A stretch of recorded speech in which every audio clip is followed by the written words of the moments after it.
Would you please join me in the Pledge of Allegiance? I pledge allegiance to the flag of the United States of America and to the republic for which it stands, one nation, under God, indivisible, liberty, justice for all.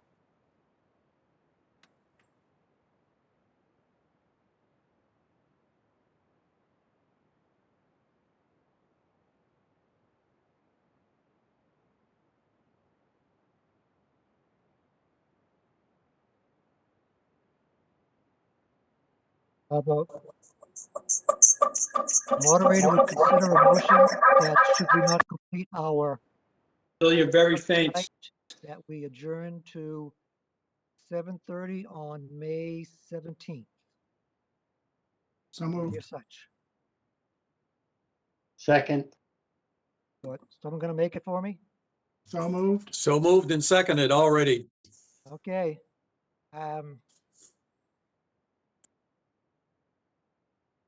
Do a virtual show of hands. All those in favor?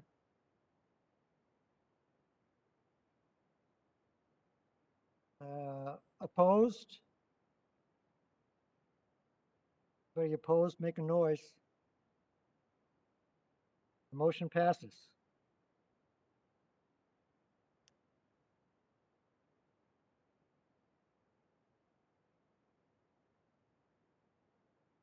Excuse me, Mr. Moderator, could you speak up? You're hard to hear. Okay, is that better? Thank you. Yes, thank you. Okay. There's a couple personal mentions that I forgot to do on Monday, so I'd like to take care of them tonight. First of all, we're missing somebody. Ann Cody, a very long time town meeting member, did not run for re-election this year. So Ann, we miss you. There's an empty chair up at the back row. Well, there's a lot of empty chairs tonight, but we miss you and thanks for all your service. And I'd also like to ask for a moment of silence, please, because recently we lost a long-term member of the Board of Health, Terry McSweeney, who first served on that board, among other actions in town, for 37 years. Pretty impressive. So please, a moment of silence.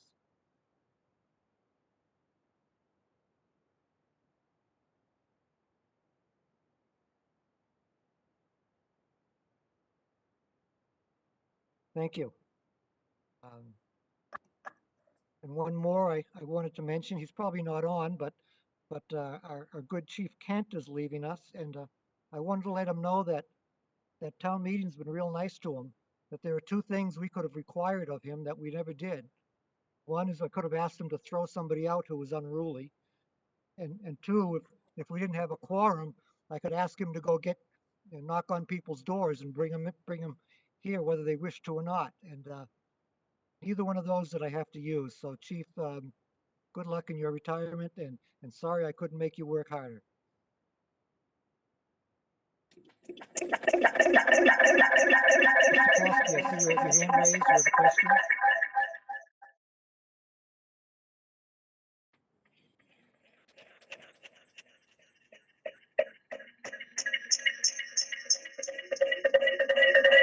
Mr. Kosky? Hello.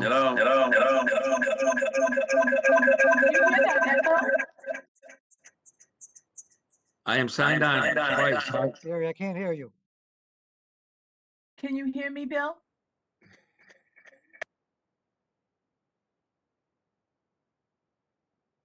Number nine. Terry, I hear you're having problems, Gary. It's been recommended that you sign off and come back in.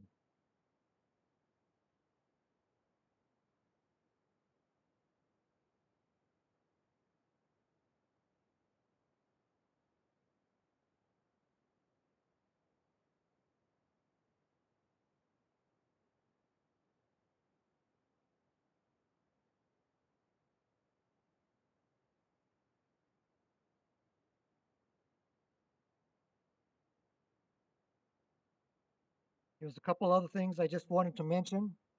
Some people had problems raising their hand or finding that. I found that if I don't have the screen on full screen, and I click on the participants, I get a nice little window off to the right that has all the participants labeled with yourself will be on top. And if you hold your cursor just to the right of your name, you should see a little symbol appear that you can click on to raise your hand. So that's how it's done. And hopefully that covers us, gets all our business out of the way.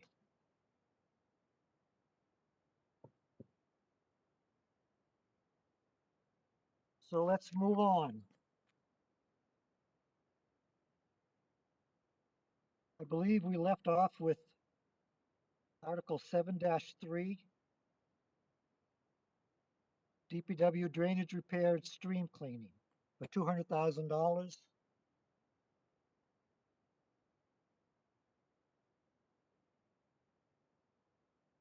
Selectmen voted 5-0 in favor. Ways and Means voted 14-0 in favor. Capital Budget supported at 7-0. So what was the question? Who had the question? I see a hand raised in the music theory. Hey, Bill, Dave Woodilla, Precinct 1. So I went back and forth a little bit on email about this today with Ways and Means. So this is a reoccurring item that comes up every year.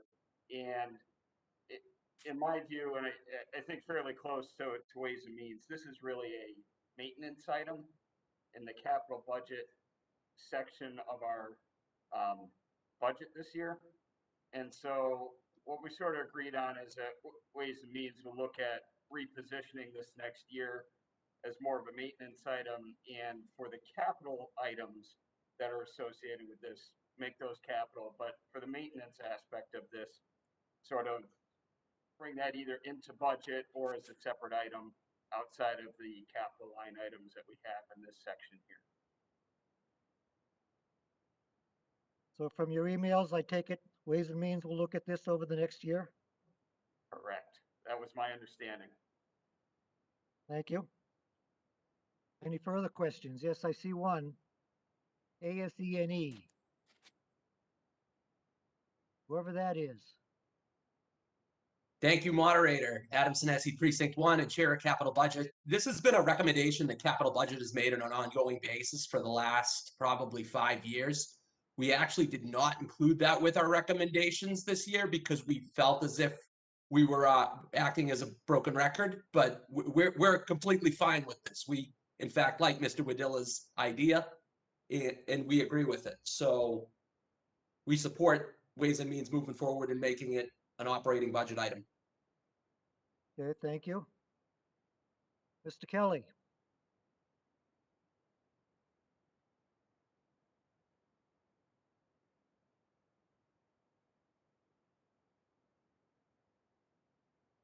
Oops, Mr. Kelly's hand disappeared. I guess you don't have a question. Mr. Bean, excuse me, Mr. Wells Bean. Yes, I was wondering whether there have been any proactive measures taken or explored, like bioswales or semi-permeable pavement, to cut this this expenditure down at all.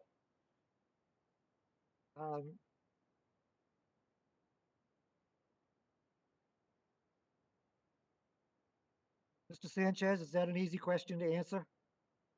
Are you on tonight? You're muted, John. I just muted myself. Thank you, Mr. Moderator. Yeah, so this is two different things that we do here. The bioswales and things of that nature are not designed to remove sand. And what we've been doing for the cleaning of the brooks is removing a lot of the sand that was put over the years when the town used to use that as their main, source of ice control during the wintertime. We no longer use sand. We haven't used sand in years, so I guess that will be the proactive measure, is that we're not putting sand on the streets anymore. we use mixtures of salt and liquid chemicals now to treat for snow and ice. So we're not adding to the problem. So we're just cleaning what has happened over many decades prior to us switching on the way we do with snow and ice. So there's two different things. Water quality will go with the bioswales. This is more like the silt and sand removal. Thank you, Mr. Sanchez. Ms. Warren, I see you have a question.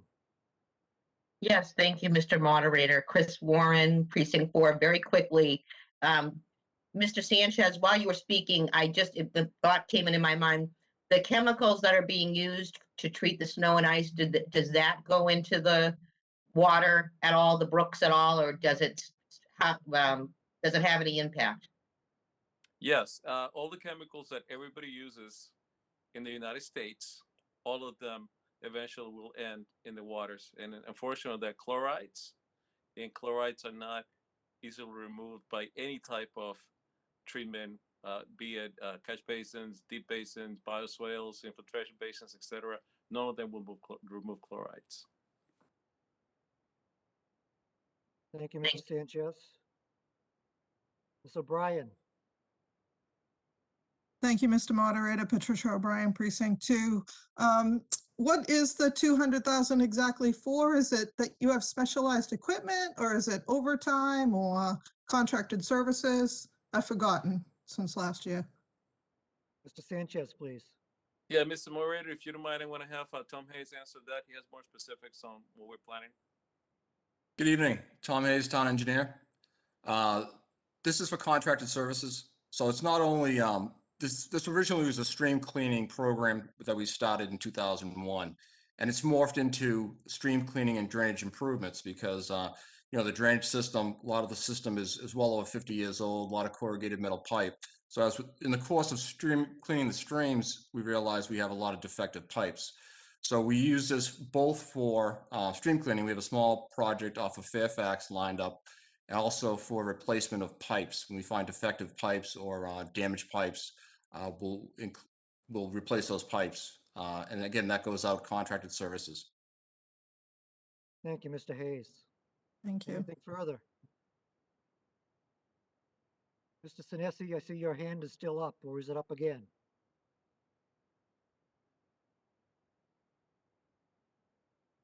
No, it's not supposed to be up.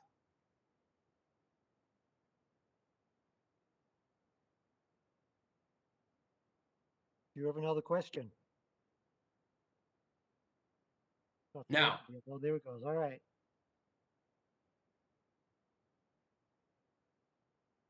Anything further from anyone?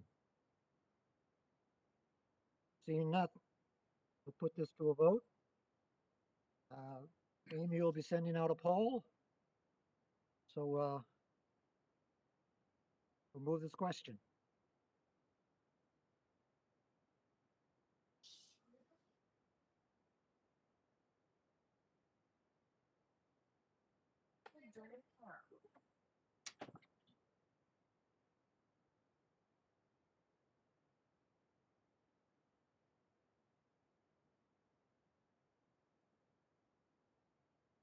Moderator, chorus room votes 4 in favor, 0 opposed.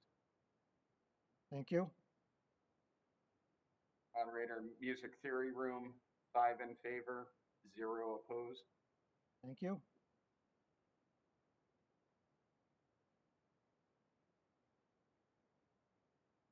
There being 77 in favor and 1 opposed, the motion carries.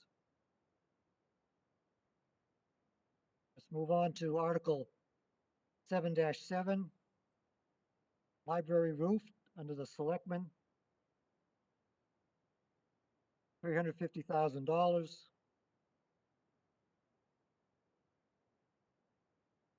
Selectmen supported it 5-0. Ways and Means Excuse me, voted. Mr. Moderator, shouldn't we be on 7-4? 7-4 was not held. We already voted that last night. We're now only dealing with the articles that were held. Those are, the ones we have left are 7-7, 710, 711, 712, 714, 716.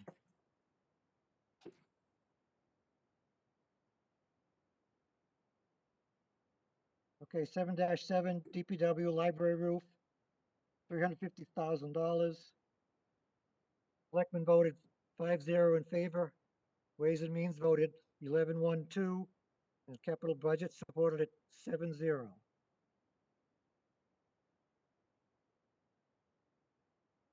Now, who had a question on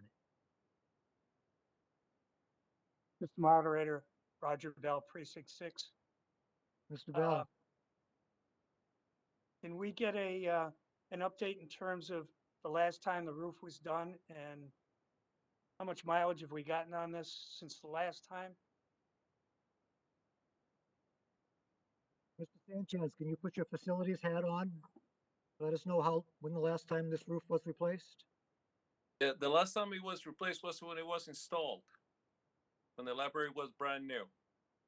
And I believe from looking at the records, I believe it's 1995. So I don't want to say that we got all the mileage until today, because actually this library roof has been failing for quite a few years right now. So it's already past due. It was a very thin roof that it was used at the time. Yeah, it's already past due. So that was like what, 95 to now is, how many years is that? I can't do math in my head anymore. Like 25, 26 years. Okay, a follow-up, Mr. Moderator. Go ahead, Roger. Is there any internal damage related to the roof since then? We have had different leaks. I mean, many leaks, and thankfully we've been repairing them as they happen. So I will say non-major damage due to the leak themselves. Again, because we address them as soon as they happen. Thank you, Mr. Sanchez. Mr. Martin? Thank you, Mr. Moderator. I just wanted to point out that there's a very good explanation in the backup material for this. This was originally planned in 2019, and that the costs have gone up significantly. And the explanation in the backup material tells you exactly why. Thank you. Thank you, Mr. Martin. Mr. Wells-Bean? I have a question while they're up there, so to speak, whether the town has looked at adding solar to that building the way that the high school has solar. And if they haven't actively pursued that, whether that's an option and whether the new roof would at the very least leave the building solar ready. Mr. Sanchez, can you leave the roof solar ready? Yes, that was one of the requirements we asked the architect to make it ready for that. Obviously, we couldn't put any type of solar photovoltaic panels there when you have an older roof. You only do that when the roof is fairly new. So, and the roof will be ready to accept that. Thank you, Mr. Sanchez.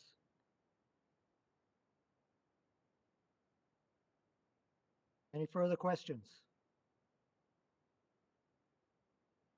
Mr. Pearson?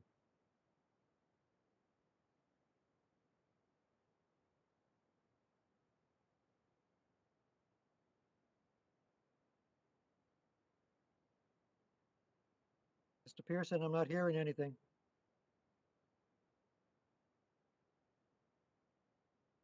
I may never get used to this. Monty Pearson, Precinct 3. The other part of the question was whether or not it was looked into whether it would be a good idea to put solar power on the roof of the library as part of this process. Mr. Sanchez, is it a good idea? So we're talking about the same solar panels that from the last question. Am I correct? Yes. So the roof was designed in such a way that it will accept solar panels. As a separate project, not as part of this project, because when it comes to any type of energy projects, photovoltaic projects, you better to deal with the contractors to do the type of work as opposed to lump it with a roof contractor. So in the future, we're going to be looking at several buildings, including the 2 new buildings as part of the DPW that are under construction right now, and the library, which will have a new roof. So we're going to be looking at the feasibility to have those installed.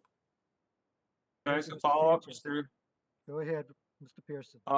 Is as part of Burlington being a green community, are we obligated in any way to review and put solar panels on, or I mean, how does being in the green community program affect that? Are we obligated to participate in solar? Mr. Pearson, you're stretching the limits of what this article is about. It's about replacing one roof for the library. Sorry. Any further questions?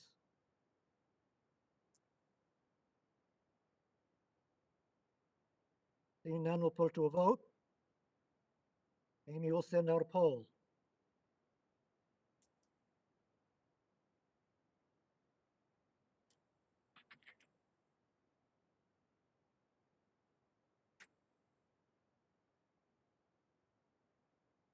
Mr. Moderator, the chorus room votes 4 in favor, 0 opposed. Thank you.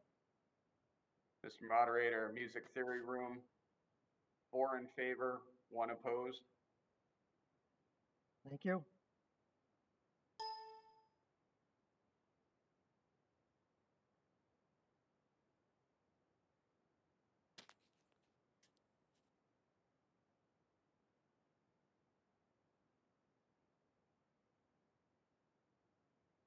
Dean, 79 in favor and 4 opposed. The motion carries. Next held item, 7-10. Administrative vehicle replacement under the selectmen, $33,000. Selectmen supported it 5-0. Ways and Means voted 13-1-0 in favor. Capital Budget voted it unanimously 7-0 in favor.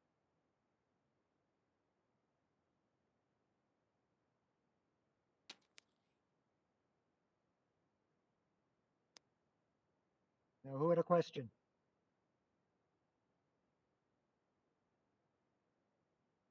Mr. Wells Bean. I was grateful to see that they had chosen a hybrid vehicle. I was wondering whether the plug-in hybrid version had been considered as an option to cut down on operating costs, since the no fuel would be used for the short trips around town. Not for this vehicle, Andy. No, that was not considered. Yeah, there's your answer. Not for this vehicle. Anything further?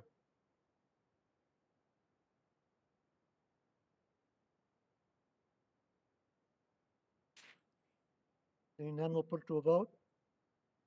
All those in favor? Well, yeah, raise your hand. No. Amy's sending out a poll.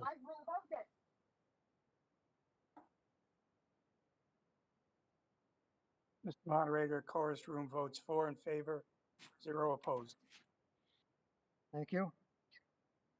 Mr. Moderator, Music Theory Room votes 5 in favor, 0 opposed. Thank you.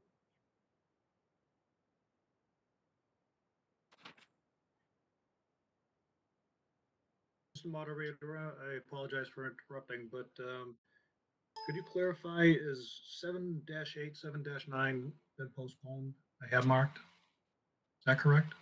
7-8 and 7-9 were withdrawn. Thank you.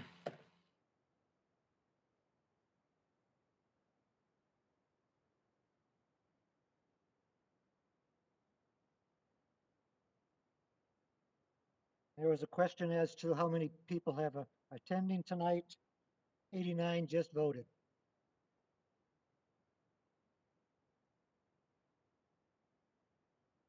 There being 81 in favor and 8 opposed, the motion carries. 7-11.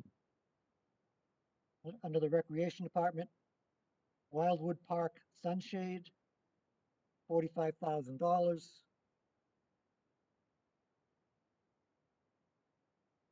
Ways and Means supported this 14-0-0. Capital Budget voted 0-7 against it.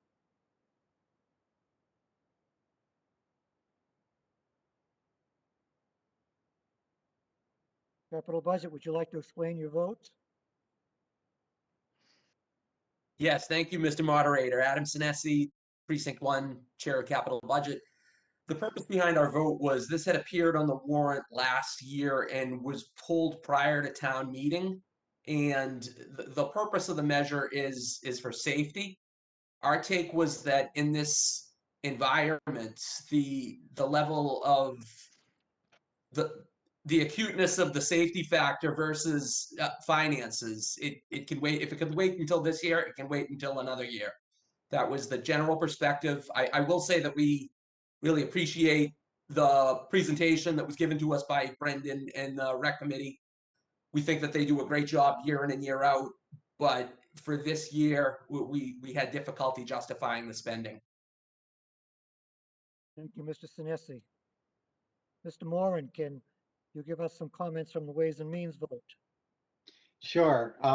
After last year and the fact that the kids have been somewhat locked up in their home and not having a normal childhood experience, we felt that encouraging people to get to the parks and to be able to enjoy the equipment and to get back to a semblance of a normal childhood more than makes up for the $45,000, and that because of how Wildwood is orientated, the major playground equipment that's in that park hits the sunlight most of the day, and that can result in third-degree burns, or I'm forgetting my degrees, but it can result in burns on children, and we felt that it was an important investment to make. Thank you, Mr. Moran. Is there anyone from Recreation Commission available? Yes, Chairman Norton is here with me. I'm going to just move aside so he can come on to the screen. Thank you, Mr. Egan.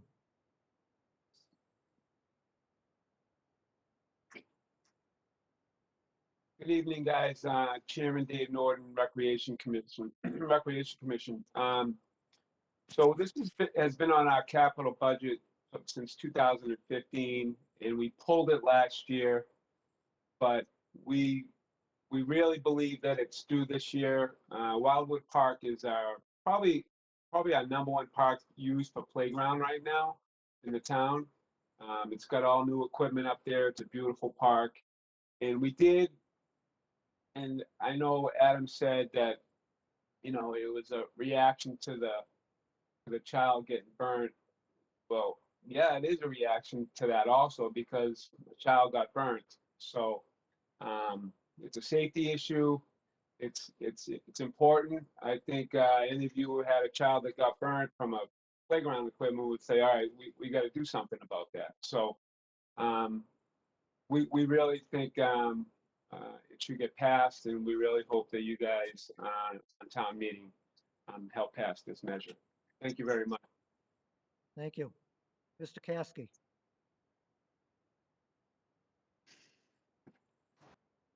Gary Caskey, Precinct 6.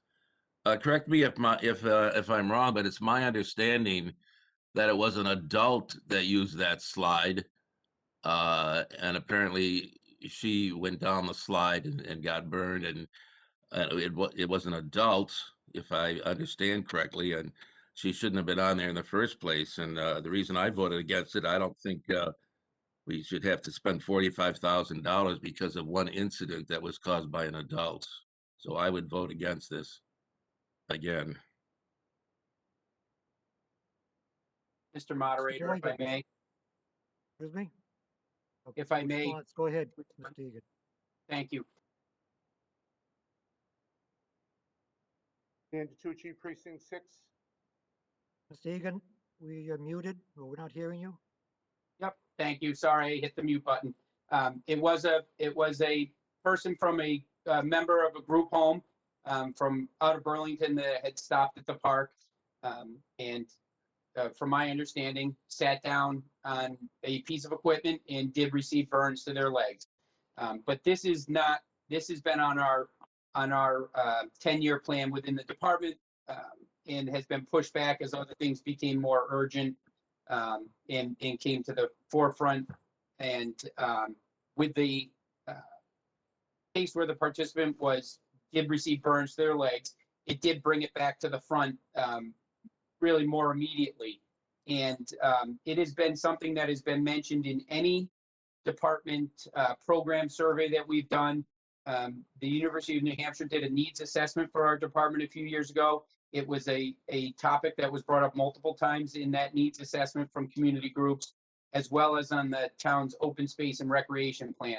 They all mentioned shade at Wildwood Park because the playground equipment does not receive any shade during the day. It sits in the direct sunlight all day long. So it is something that we have had our eyes on for a number of years, and we have put it off when other things became more urgent, and it really popped to the front again because of that participant burning their legs. I will say going forward, any of our playground structures that we replace, if there is not shade on the playground, we will look to incorporate some type of shade structure with the playground going forward. We can't retrofit this piece of equipment, or else we would look to do something that was less expensive. This is our option. It is a extended, they call it extended hip shade. It is a structure that the post will be put into the ground and stay there, but the shade structure itself can be removed. We'll probably have it up at some point in May and would take it down in early September when the weather cools down. So it will be there for the summer so people can enjoy it. And as you all have seen, more and more people are using our parks and facilities. And in order to provide them with a safe experience while using Wildwood Park, we feel that this is an important article to move forward with. Thank you, Mr. Egan. Mr. Boyven. Thank you, Mr. Moderator. Bill Boyven, Precinct 1. I'm in favor of this shade for an immediate solution to the problem, but in the long term, do we have any plans to plant some trees so we have a natural shade and don't need to continually replace this shade structure? There are trees planted around. It's, I think, really the spot where the playground is. It won't be affected by the smaller trees that are there, and the larger pines sitting on the outskirts of the playground. Just the way the sun rotates around there, it's not something that will ever help with shade during the summer months, the way the sun sits in the sky. The smaller trees that were planted around, I think originally they were meant as decorative trees, flowering trees, not meant for height and shade. But we can look at that further down the road to see if there's some kind of shade tree that could go. We're talking, 20 years of growth probably, but. Right, but I mean, now's the time to plant them for future growth, and I think that would be a natural solution that I would favor. Thank you. Okay. Mr. Webb. Yeah, yes, thank you. Dave Webb, Precinct 7. Yeah, related to that, I suppose you've looked into the possibility of moving the equipment out of the direct sun, whether that's possible or not. Thank you. Mr. Egan. Thank you, Mr. Moderator. If we would not be able to use the equipment again. We would have to install a whole new playground. Upwards of $150,000 probably. Thank you. Mr. Miller. Dave Miller, Precinct 4. Does the town have liability for people who get burned, child or adult? Might save us much more than $45,000. A serious incident occurred. Mr. Egan, do you have an answer for that? I know the town has liability insurance. I'm not sure if a claim was filed for this particular incident. I wouldn't be able to answer that. Thank you.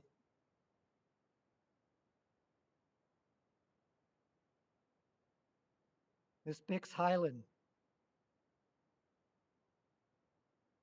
Thank you, Mr. Moderator, and thank you to those who offered me feedback on how to get the hand raised. This is Mimi Bix Highland from Precinct 1. I am new to town meeting. I just wanted to speak up on this item because I think it is a quality of life issue for parents and children. And while all of the questions being asked are pertinent, the bottom line is the playground exists. It does not offer shade. All of us who have children who use playground equipment know how uncomfortable hot equipment is. And it seems like in a town with the kind of resources as Burlington, this is something we can provide to families for quality of life. I'd also like to follow up on what I believe the gentleman, Mr. Boyven, asked a question about trees. I don't know what the protocol is, but when playgrounds and other public spaces are being planned, is there a committee to talk about native plants, native trees? So many trees go up, but they're not native to our area, and they don't offer food or sustenance to the wildlife that we also coexist with. And so I just wanted to put that out there, that when we think about trees and beautifying the town and providing shade, it would be nice if there could be those of us who care about this kind of thing to talk about using native trees that provide shade. So thank you. Thank you. Mr. Egan, can you put that into your back pocket and think for further consideration? I will, Mr. Moderator. Thank you. Chorus room. Precinct 6. Thank you, Mr. Moderator. Anyone that's gone by this particular park since we put it in years back, between the basketball, between the softball, Little League, the park itself, it's a very, very used park down in that area of town. And I've seen on Veterans Park, there's a shade area there with some picnic tables underneath it. So this is not asking a lot. This completes the park. Someone had mentioned earlier, if you thought the kids were coming out last summer, think about this year. Everyone can't wait to get out of the house. People are going to spend more time outside the house than in the house. It's not a lot of money. People in this town love the recreation facilities that we have, and they pay a good fair taxes. And I think that for the children, this is very, very important, and I ask you to support it. Thank you very much. Thank you, Mr. DiTucci. Mr. Cormier. Thank you, Mr. Moderator. John Cormier, Precinct 6. I guess I'm a little bit perplexed on a couple of areas with this. I mean, growing up, I don't think there was a playground in sight that wasn't in the sun growing up. So I'm a little bit I'm just perplexed at this. I really am. I know certainly no one wants to see their kids hurt or injured, and that goes without saying. I think anyone to kind of insinuate it otherwise because someone might disagree with this particular warrant would just really be unfortunate to kind of to insinuate that. So let me get that straight. Nobody wants to see anyone injured, but to go to the extent that we're going to, I'm just not sure that this is the best use of taxpayer money. I kind of find it somewhat ironic and laughable because in this day and age with this whole pandemic, everything going on, we keep on hearing that sun is the best disinfectant, right? But now we're going to shade everybody. So I just, on so many levels, it just doesn't seem right to me. And more than anything else, with the amount of years that I've been on town meeting and the amount of projects that I've seen been put up and the amount of projects that have been done, the Francis Wyman Playground, the money that we've expended to date over the decades, this to me is just going to be another structure that's going to need more maintenance. It won't be taken care of. And I'm just concerned that we're just putting good money after bad. And as I said, on so many levels, I just can't support this. Thank you. Thank you, Mr. Cormier. Ms. Pappas. Thank you, Mr. Moderator. Kelly Pappas, Precinct 5. To answer a question from a couple of questions ago, I'm a lawyer with 20 plus years in the insurance industry.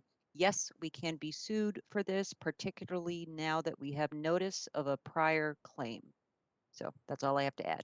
Thanks. Thank you, Ms. Pappas. Mr. Papianis. Hope I got your name correct. You did. Thank you, Mr. Moderator. George Papianis, Precinct 2. My reluctance with this is just in looking at the design in the warrant. It doesn't look particularly translucent. Is there an option to have something that's translucent so that it's not dark under the shade? Mr. Egan? I can check on that, but it does allow wind and air to flow through it and moisture. But being translucent and providing a little less shade, I think the idea is that we shade it. Maybe I don't understand it, the question. So is that what you're looking for? Something with less shade underneath? Correct. Yeah, it looks really dark, and I'm just thinking you can probably hear the kids in the background when we're out playing at the park. Something like this on like an overcast day just might make it hard to even play in the darkness. I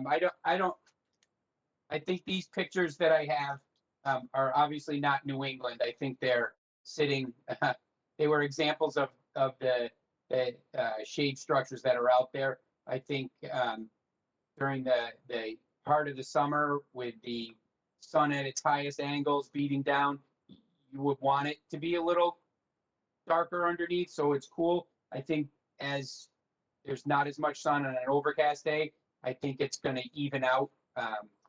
With the there will still be a shadow, but I don't think it'll be as dark. I think this is no clouds in the sky, super high sun, very bright. But I can look for a panel that's a little more translucent if there are ranges. I did not think of that as a item that could be considered, but I can get in touch with our vendor and see what they have for that. Thank you, Mr. Egan. Ms. Nichols?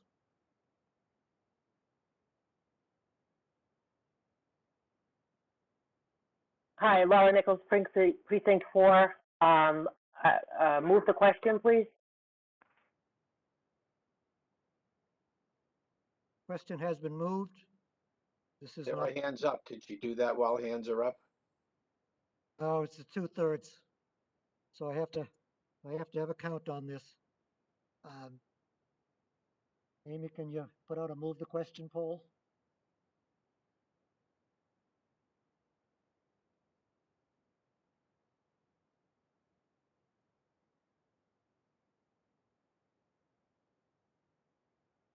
Mr. Moderator, chorus room votes 4 in favor, no opposed.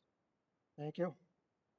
Mr. Moderator, music theory room votes 5 in favor, 0 opposed.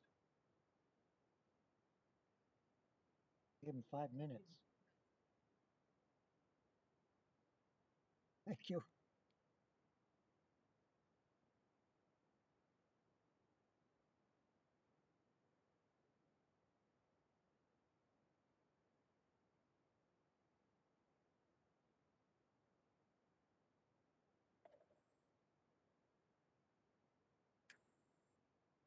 Mr. Moderator, can I ask a point of order?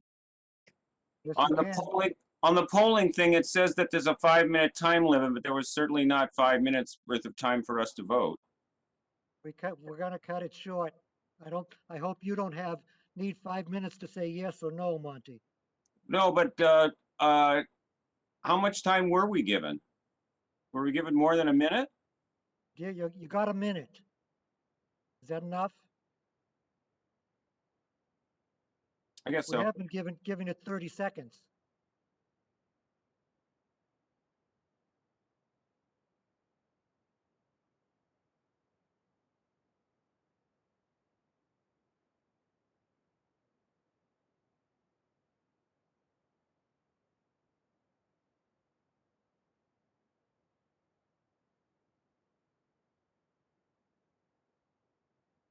There being 83 in favor, 13 opposed, and 1 abstention, the motion is passed. Now we will put the question to a vote. Here comes another poll.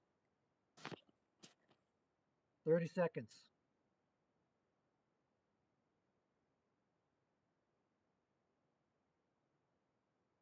Mr. Moderator, chorus room votes 4 in favor, 0 opposed. Thank you.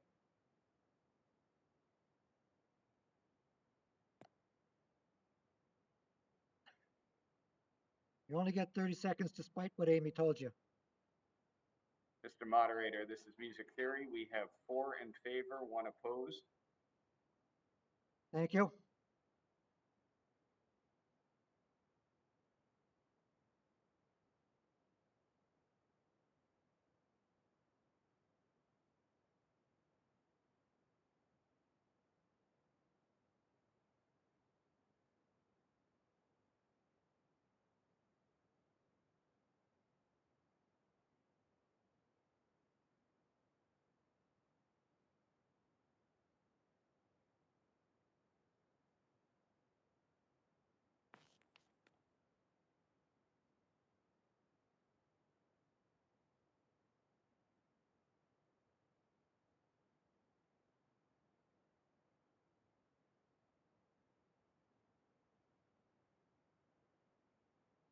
There being 72 in favor, 20 opposed, the motion carries.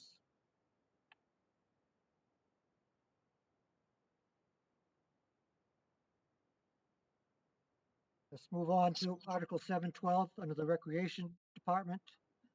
An overtheater for $18,000.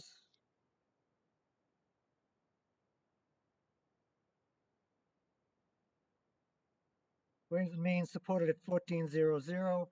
Capital Budget supported at 70. All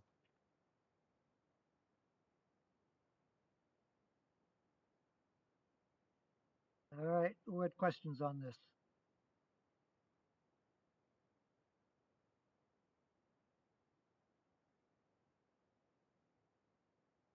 Mr. Caskey.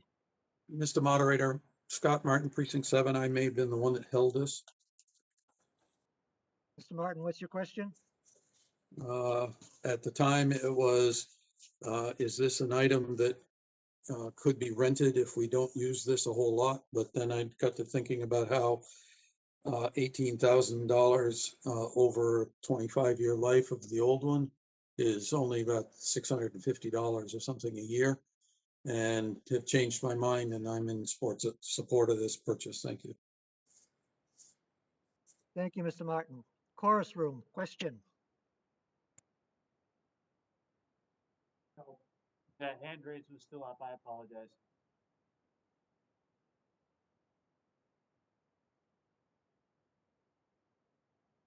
Seeing nothing further. Time for a poll, Amy.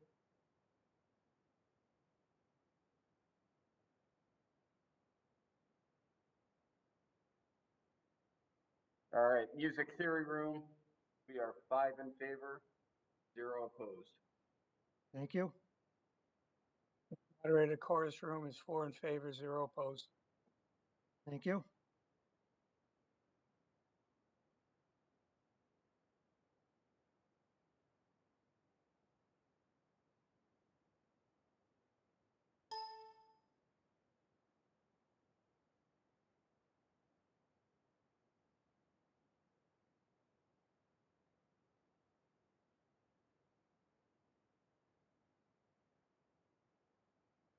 There being 88 in favor and 3 opposed, the motion carries.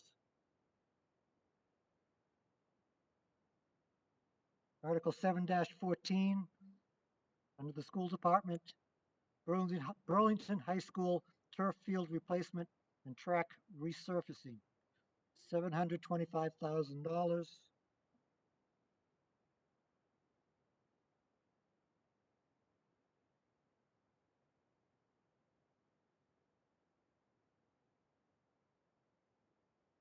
Ways and Means supported this 12-2-0. Capital Budget supported at 5-1-1. I'm going to ask for comments from both of those committees and from the school department on this, please. Ways and Means.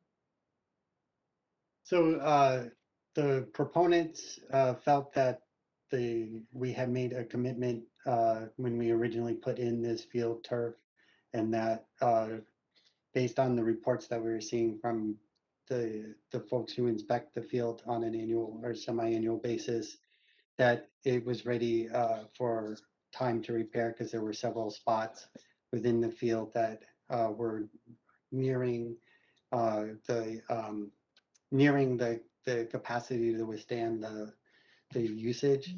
But it averaged a little bit slightly below where the entire field needs to be replaced in one shot, but the average of it wasn't as close to the limit as but several hotspots were. And the fact is that if those areas with the hotspots get over the limit of 200, then the entire field becomes unplayable. So the proponents felt that it was ready to be replaced.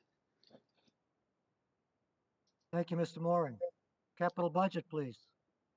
Thank you, Mr. Moderator. Expanding on Mr. Moran's thinking, the turf fields are measured by hardness, and it's a Gmax scale which is used, was a new term for me. But what a Gmax scale is it goes from 0 to 200. 200 is, I believe, I'm sorry, 200 means that it's exceeded its life expectancy. When you install one of these fields, you're already, from day one, it already has a 40 Gmax rating. We were able to calculate the average of what each year would impact the surface increasingly.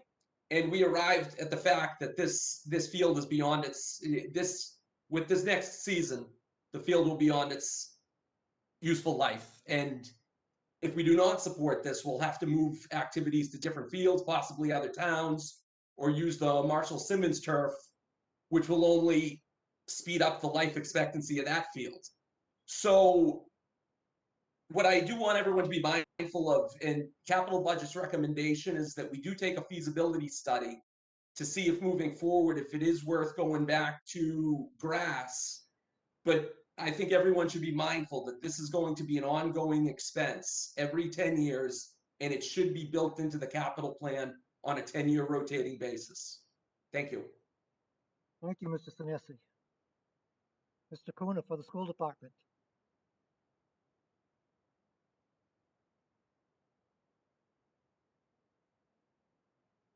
Thank you. School department, school committee voted 5-0 to support this. Again, this is an expense that not only the school is carrying the burden of, but a field that is widely used amongst the town. Many youth sports, many groups are using this field as well. We knew going into this that this was an expense that would be coming up in approximately 7 to 10 years. This is year 11 on the field. We maintain it. We have equipment in-house. We've had companies come in. But again, this is probably the #1 used field in Burlington. And again, it's past its useful life. As Mr. Sinesi mentioned, that we don't believe we'd be able to make it through this entire sports season. Again, for all the other activities that use it as well too. So it's definitely something that we need to support. If we look at the quotes from previous years, it's gone up $40,000 on the estimate just in 1 year. We do expect that it'll go up in the future as well too. So we don't see this problem going away. Thank you. Thank you, Mr. Kuna. Any questions? Mr. Boyven. Yes, thank you, Mr. Moderator. Bill Boyven, Precinct 1. So we're basically saying that to have an artificial turf, it's costing us $1 million every 10 years, at least at today's dollar cost. Can we get a cost comparison? I mean, how much, that's $100,000 a year. Can we maintain a grass field for that? It seems to me, why don't we just go with natural grass and keep it going, you know, rather than having to replace everything every 10 years?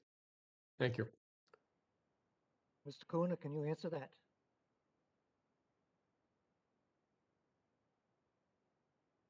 So my comment to that would be that the $725,000 that we're asking for is the track and the turf surface.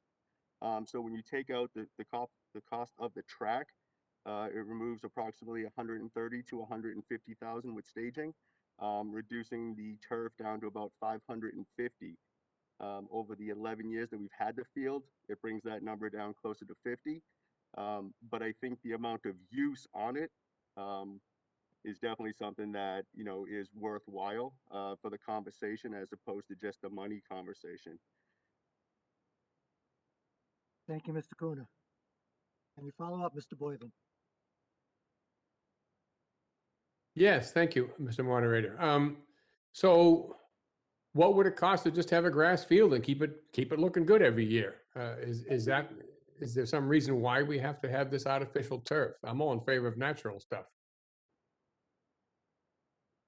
Well, we couldn't use it as much. I'm sorry, through the moderator. Go ahead, Mr. Kuna. So the artificial field allows us to use it more often just because in colder seasons, a regular grass surface definitely gets harder. Also, it doesn't drain as well as a turf surface does. And this season, we use this not year round because of snow, but we use it as much as we possibly can where you don't get the benefits of that for a grass. I don't have the cost. We don't maintain the grass surfaces. It's definitely a conversation that I could have with the rec department to see what that would cost us over even 1 year or more, but I don't know what that is off the top of my head. I don't know what it would cost to construct a new grass field either. Thank you, Mr. Kuna. Ms. Hughes. Thank you, Mr. Moderator. Betsy Hughes, Precinct 7. I want to know, Mr. Kuna, whether you have looked into private funding for this kind of effort, either through grants or corporate sponsorship, et cetera. There are, I know, a number of towns that are going in this direction. And it seems to me that before you ask the taxpayers to pay in a pandemic year almost $750,000 for turf and a track, that maybe it would behoove us to see if we can get some funding outside of taxpayer dollars to do that. Mr. Kuna. I have not secured any funding. I do not have a source available to me that would support that funding. I know in the past that we've taken on donations of smaller size projects, but I do not have somebody who would fund this or support this. Thank you, Mr. Kuna. Can I ask a follow-up? Mr. Cormier. Can I ask a follow-up, Mr. Moderator? Go ahead, Ms. Hughes. I understand that you don't have anybody, Mr. Kuna, but is this something, rather than coming to us now for this, that you can go and see if you could solicit funds? I mean, the town of Burlington has been so successful in getting grants and funds in many different areas. It seems to me that this would be a natural one to also look for alternative funding before you go to taxpayers to fund it. Ms. Hughes, the article in front of us right now is to either do it or not. So if you think we should look for outside sources, then I suggest you vote against it. But we can't change the article to include something like that at this point. Okay, Mr. Cormier. Thank you, Mr. Moderator. John Cormier, Precinct 6. Just a little background to this issue. I was on Ways and Means at the time when this originally came in, as you were, Bill, and if you recall, it was very hotly debated for quite some time, as a matter of fact. It has been an ongoing debate for decades, turf or natural grass, and it's not going to go away. There were many of us that didn't like this this project to begin with because we thought we were being sold a bill of goods, and we were. We got sold a bill of goods. We were told that this turf was going to last far longer than 10 years. So needless to say, I'm disgusted with the fact that right now we're revisiting this when we were blatantly told that this was not going to happen. So I am very annoyed right now that we're going to be spending another $500,000 of taxpayers' money. And this is going to be an ongoing thing when the whole process was, a project was sold to us as a no to low maintenance field. And as we started scratching the surface, we started getting a little bit more information on this as to the upkeep and the maintenance and painting and the lack of use of it during the summer months because the field would get too hot. So now we're back to square one. And, you know, at the time, we were talking about what was going to be the cost in regards to natural turf. At that time, it was a $50,000 a year is what we were told to maintain the natural turf on that field. I can't imagine it being too much more than what that was given and lack of inflation and everything else over the past 10 years. So we don't have a comparison of that right now, but I would be willing to bet bottom dollar that the return on investment on that would well exceed 20 years if we went back to a natural turf. This to me is unacceptable. It was unacceptable when it got passed. I'm just furious that we're revisiting this. And I am, if we're going to be spending this kind of money, turn the thing back over into a turf field and everyone will be happier for it. They'll be able to use it all summer long because it won't be so hot. It might get a little bit hard in the wintertime, but I'm willing for a trade-off on that. So I'm asking people to please don't support this. Let's get a natural turf back in there because, as I said, we were sold a bill of goods. This is not good for the town, not good for the taxpayer, and we're throwing good money after bad. Thank you, Mr. Cormier. Mr. Kuna, any comments you'd like to make? Mr. Moderator, I was going to say that I was not part of that original conversation, so I can't confirm or deny what was said at that. I think the expected use of any turf field is 7 to 10 years. That's industry standard. We have exceeded the warranty of this field, regardless of the maintenance of grass costs, which I don't have in front of me. The turf field is in existence. And like I said, you know, with the thought of it not being able to be played on, just for interesting facts, we've played over 120 high school events on it every single year, countless rec and youth programs, full use by the community. We use it approximately 10 months a year. Grass does have some limited options, obviously needs to be maintained, weather permitting, of course, whether it's raining, whether it's hard, whether it's cold, whether it's hot. The same circumstances within reason as a turf field. The turf field is definitely a little bit more reliable in the long term. So, Thank you, Mr. Kuna. Mr. Moderator, this is Tom Murphy. Could I be heard? Mr. Murphy, I was about to call on you. Go ahead. Thank you, sir. Tom Murphy, I'm current chairman of the school committee. I just want to address a couple of the things that have been brought up, particularly that somebody was sold a bill of goods. I was on the school committee 11 years ago. It was probably 12 years ago when this was actually voted. It was about 11 when it was installed. And there was a very thorough discussion. There were a lot of presentations. We had committees looked at it. Never once, it was specifically said at the time, these fields have about a 10-year lifetime and then they have to be redone. To install it cost a lot more money. There was a lot of site work needed to be done. You had to grade the field. You had to put drainage underneath. What we're doing now is just replacing the top layer. But this is exactly what was said to the town meeting and anybody else who was involved in the discussions 11 or 12 years ago. It's right on schedule. Actually, it's a year behind because we originally had this on our agenda for last year, but we pulled it given the circumstances. And as Bob mentioned, we delayed it for a year and the price went up $40,000. The reason we did this 11 to 12 years ago, the reason's the same now. We had dirt fields forever up until then. Invariably, the first football game in September would rain, the field would get torn up, and the thing would be a mud pit for the rest of the season.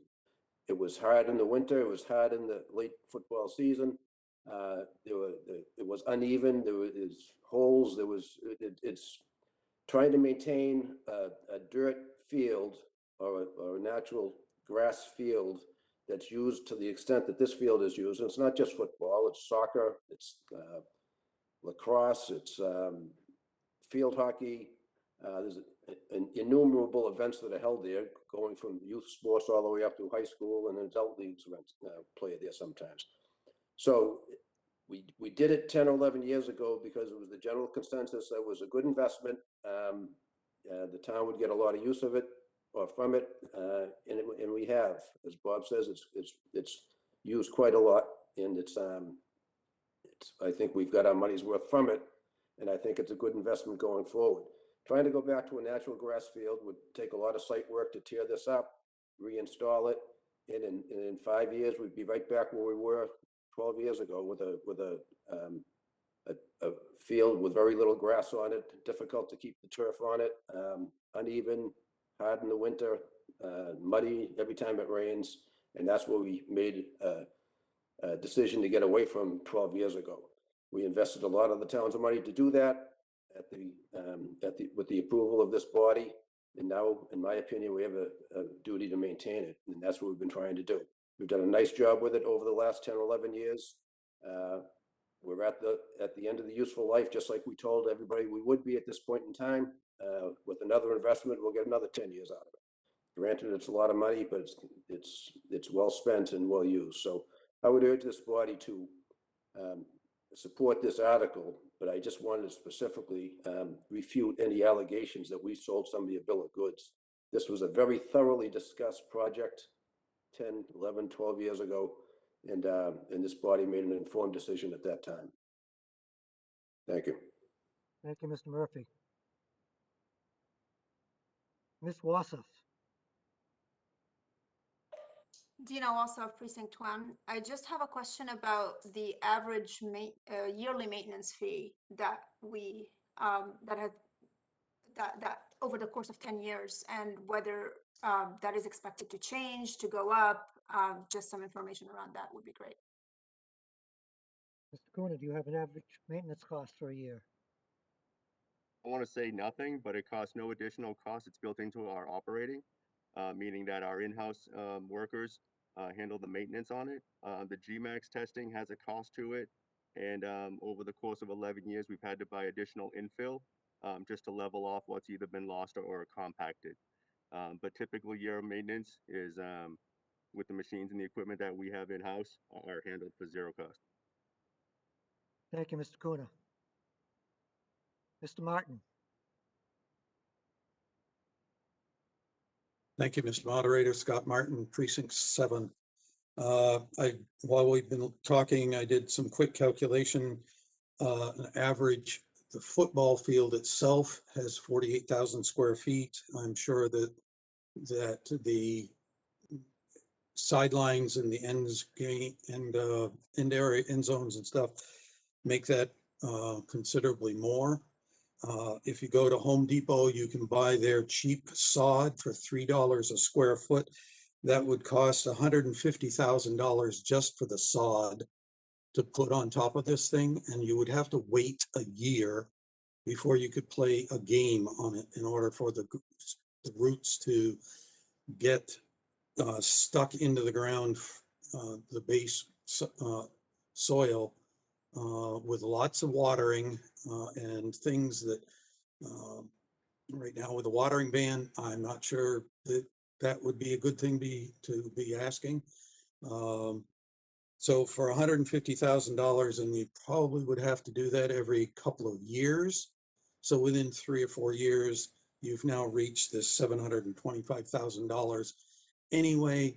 So I just think that the argument that not doing or going back to sod would be even more ridiculous and unwise. And so I'm asking that we continue to do the artificial turf and vote for this article. Thank you. Thank you, Mr. Martin. Music Theory Room. Thank you, Mr. Moderator. Can you hear me with the mask on? Speak up, please. Thank you, Mr. Moderator. Myrna Saltman, Precinct 2. First of all, the high school field, I assume, was not used much in this past year due to the fact that the kids and sports teams were not able to play. But more than that, who would maintain this field if we had grass? Would it be the recreation department? Would it be the school department?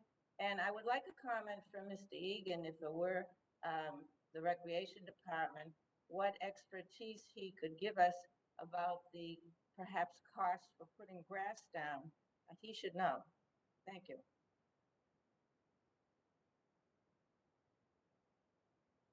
Mr. Egan, are you still available?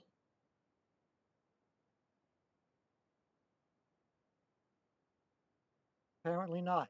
Yes, We have one estimate. yes, I am. We had one estimate by Mr. Martin of $150,000 every few years to replace the turf. I would say that is accurate. I think Mr. Kuna spoke correctly that the amount of use that that field in particular gets, if, and Mr. Murphy also mentioned it, it could get torn up in a first football game and it won't be the same the rest of the season, which puts in jeopardy the soccer that gets played on it, and field hockey and any other sport. To have a turf field at your high school in this day and age is very important for the amount of sports that are played and at the level at which they're played at. So, you know, we could put it to grass, but I think we'd be spending just as much money every couple of years in order to maintain a solid surface, and you couldn't play on it throughout the year, the number of months that you can play on a turf field. Thank you, Mr. Egan. Mr. Pearson. Yeah, follow-up question, Mr. Moderator. What was that?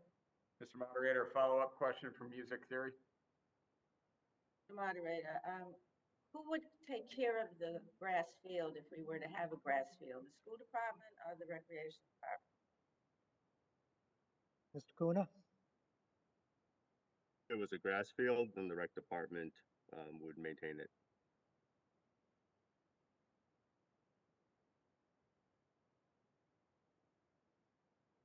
Mr. Pearson? My experience as a soccer coach for a girls soccer team is that it is very important for the safety of the children as they play these sports that the field not be a wreck. And I have played a lot of soccer games on grass fields where I feared for the health and safety of the kids as they negotiated the torn up turf that had been wrecked by a spring rain or that had been wrecked by heavy usage in the fall and never had gotten fixed.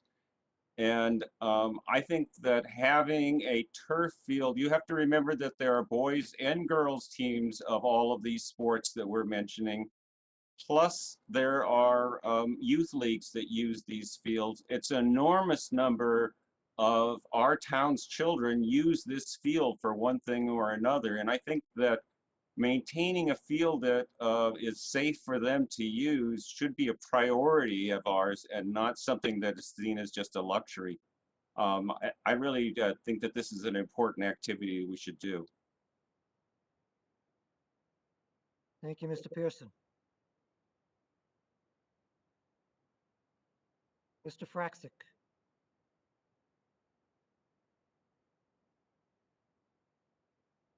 Thank you, Mr. Moderator. Jim Frazick, Precinct 6. I just had a question about what's the, what would happen if we did not do this this year and pushed it? You know, I'm hearing things like, oh, we won't be able to have events or sports, you know, so like who's making those decisions and, you know, what are the guidelines that are being, you know, thrown out for that? Sorry about the dog as well. Mr. Frazick, obviously your dog disagrees with you. Mr. Kuna. From a strictly sports point of view, the GMAX testing that was referenced earlier is the measure that we would use and the MIAA League would use to determine if the field is safe for play. So throughout the year, if that was tested over 200, even in one spot, the field would be deemed unplayable. That doesn't mean that someone couldn't walk on it. It just means that we could no longer have school sanctioned activities on it.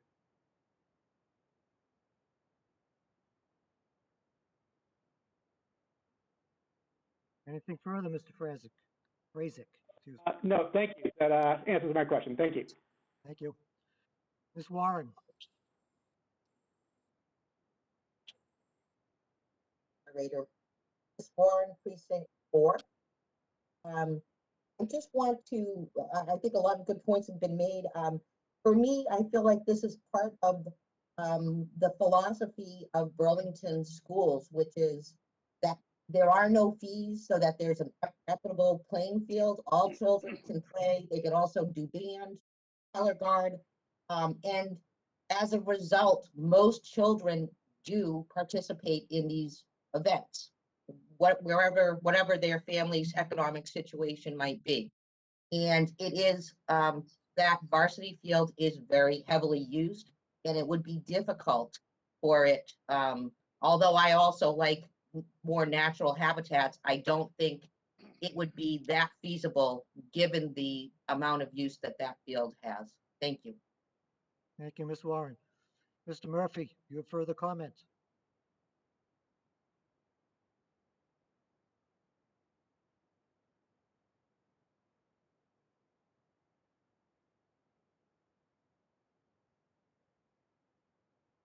Not hearing Mr. Murphy. I'm sorry, Mr. Moderator. Thank you for the opportunity. I just want to, again, urge the body to support this. I think it's a valuable asset. And I think it's served the town well and will continue to serve the town well. We've got a lot of use out of it, and I think it's a worthwhile investment. Thank you. Thank you, Mr. Murphy. Mr. Wells-Bean? Move the question. Question has been moved. Not debatable. It's 2/3 vote required. Amy, can you put out a? Mr. Moderator, Music Theory Room. Hold on, Music Theory Room. I have a complaint. I want you to wait until I get the vote from Amy for the rest of the group, please.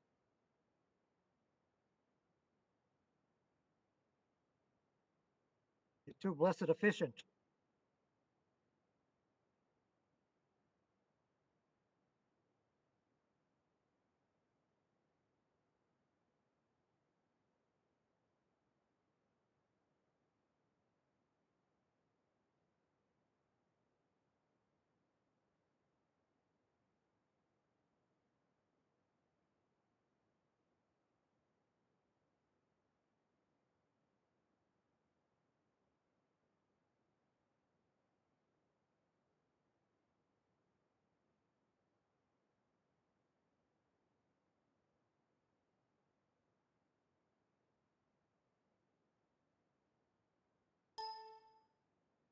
Okay, Music Theory Room. All right, we're 5 in favor, 0 opposed. Chorus Room. Mr. Moderator, 4 in favor, 0 opposed.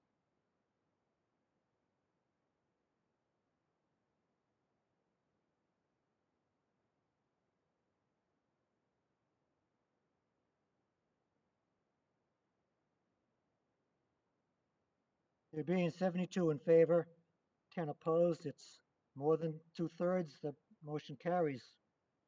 Now let's vote on the main motion. Here comes another poll.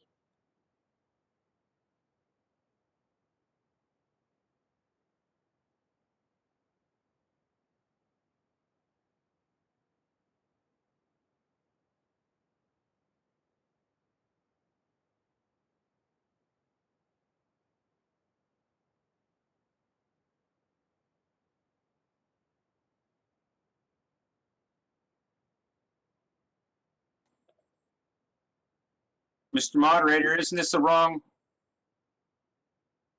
That's an incorrect amount of money. The incorrect article. That'd be a hell of a bargain.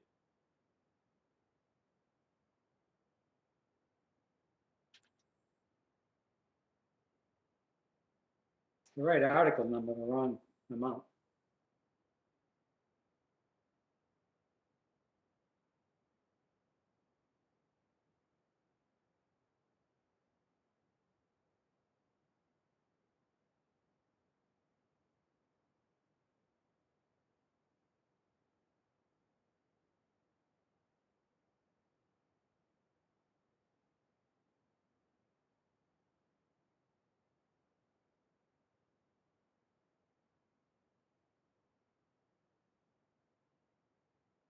Mr. Moderator, music theory room.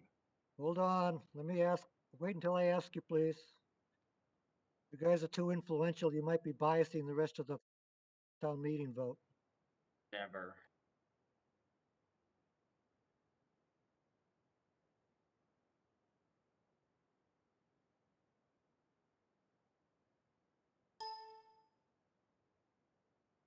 Okay, music theory room. Okay, we are 2 in favor, 3 opposed. Chorus room. 4 in favor, 0 opposed. Thank you.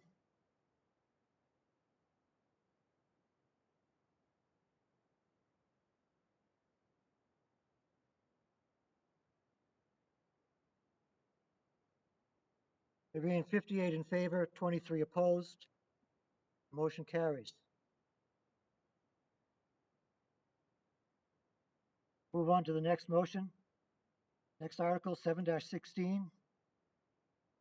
Under the school department, system-wide sanitary hygiene product dispenser installation, $55,000.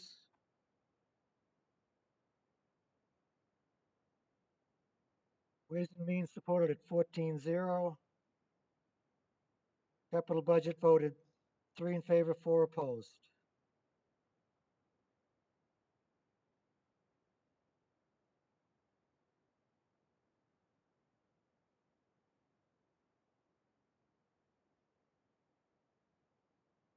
Capital Budget, would you like to explain your vote? I was in the minority in my committee on this one. I would like to prefer to cede it to my colleague, Gary Caskey. Okay, Mr. Caskey. You get to speak for both sides of this. Mute. Can you hear me? Yes, go ahead. You can hear me okay? Yes. Oh, okay. Well, we asked to meet with, first of all, I'm Gary Caskey, Precinct 6, also a member of Capital Budget Committee. We asked to meet with someone from the school committee, and we met with Ms. Simons. And I had asked her if she had checked with other communities if they have a program regarding this situation. And she said, no, they haven't checked, but she knew that there were programs in other communities. Well, my question is, if you haven't checked with other communities, how do you know they have other programs? So we really didn't get a definitive answer to that question. Now, the other question I had was hoarding of product. How can this be prevented of people taking this product and stocking up on it since they're going to be free? No answer to that question. Another good question I don't think was asked, but was thought of later, was disposable of this product. And the most important question that I had was, is there a liability to the town? And we received no answer. So the bottom line is that the school committee did absolutely no research on this subject, which I find unnecessary. But I would like to, if the town council is available, I would like an answer to the liability question if we have town council available. Town council?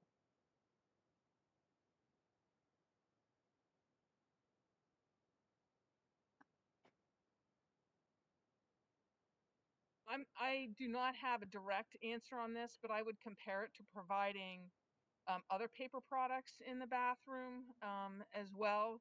And the town has no liability with regard to that. So I don't know specifically the products that are being provided, but my indication would be that there would be no liability to the school department related to this.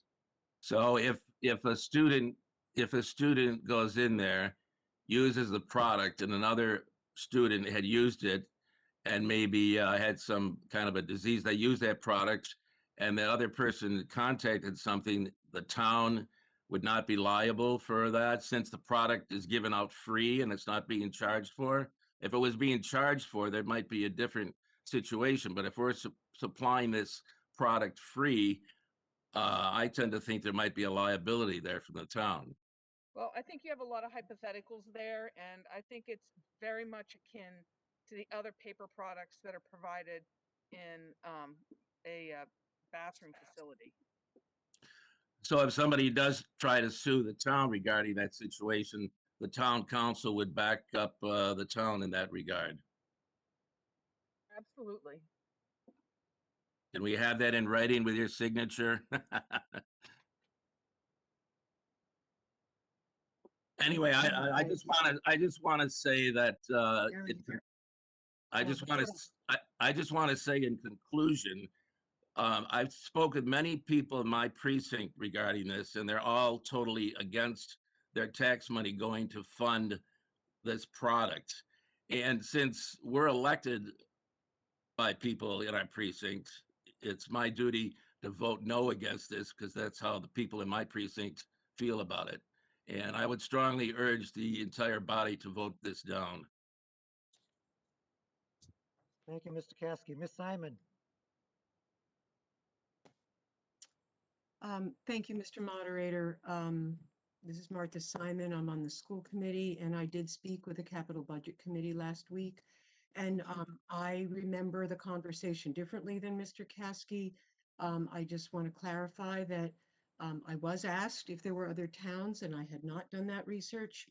But I did know that there are towns in the state that do this. And since then, I found out at least Brookline, Somerville, and Cambridge do this. Those are big cities, but I also know that school committees across Massachusetts supported a resolution at their annual association meeting supporting this type of provision of menstrual supplies for students. So I felt pretty reassured that there are towns across the state that do this. I also know that the state of New York and the state of New Hampshire provide these supplies. And so obviously the liability issues are really not an issue. I also think that I gave a lot of reasons why it's a good idea.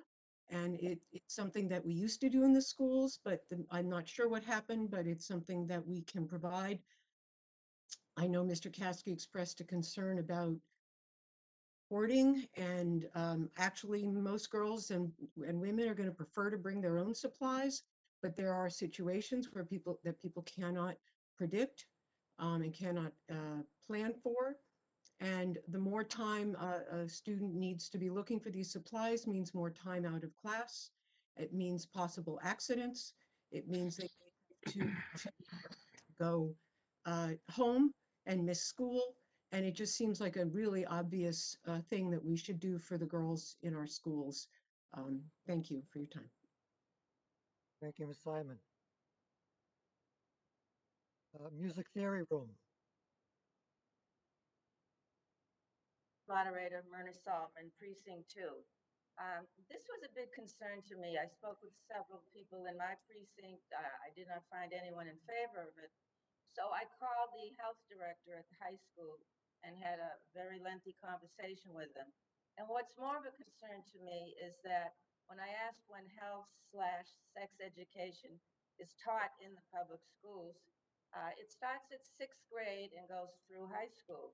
Well, young women are maturing earlier, and this may be more of a problem in the 4th and 5th grade. And every teacher in the elementary schools has a cell phone that she can call the nurse if there's an unexpected problem, because I was told that the nurse's office is usually down near the main entrance office. And more than that, there are parents who opt their children out of the classroom when this health and sex education is being given. And, you know, as in many other instances, when we're asked to vote on something, once is not always. We never get data as to how many children this actually affects. You know, is this as great a problem as it's being shown to be, or is this something that's logically handled as it's always been, even when I was in school thousands of years ago? So I'm more concerned about the health education part, that we should be doing more to educate our students. It's a problem, yeah, if they're being taken out of the classroom. Thank you. Thank you. Okay, Ms. Bix Highland? Thank you. I just wanted to chime in with my own opinion on this, as I strongly am in favor of this item. I concur with everything that Ms. Simon said, and I view this to be an equity issue. I do not want my own daughter or anybody's daughter having to be worried about leaking while they're in class. I don't want them to have to travel from a classroom down a long hallway, perhaps up a floor or down a floor, whatever the case may be, to get to the nurse's office. All school nurses carry these supplies, but also, as Ms. Simon pointed out, most girls prefer to bring their own supplies that they are comfortable using, but situations do arise. I have the machines. Pardon me? Oh, I'm sorry. I didn't know I wasn't muted. What I was saying is, this is an equity issue. Every girl who goes through normal physical development menstruates. And in the early years of the menstrual cycle, their menstruation is irregular, and they can bleed for a certain number of days and think that they are done menstruating for a few weeks, only to find out a few days later they're menstruating and they're caught off guard. And most girls do not want to get attention for this. They want to be able to discreetly go to a bathroom and take care of themselves without calling attention to the problem, even with their friends. As a counselor whose catchment area covers multiple school districts in this area, I can tell you that many of our neighboring districts have these dispensers in their buildings, and there are efforts to try to get them into the elementary school as well, because girls are menstruating younger and younger. So this is absolutely an equity issue, and I strongly urge this body to vote in favor of it. Thank you. Thank you. Mr. Murphy?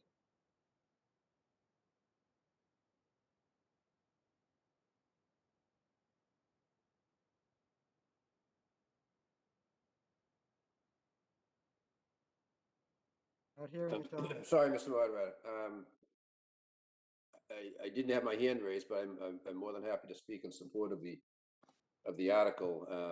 As with all our warrant articles, these things were discussed by the school committee in consultation with the administration.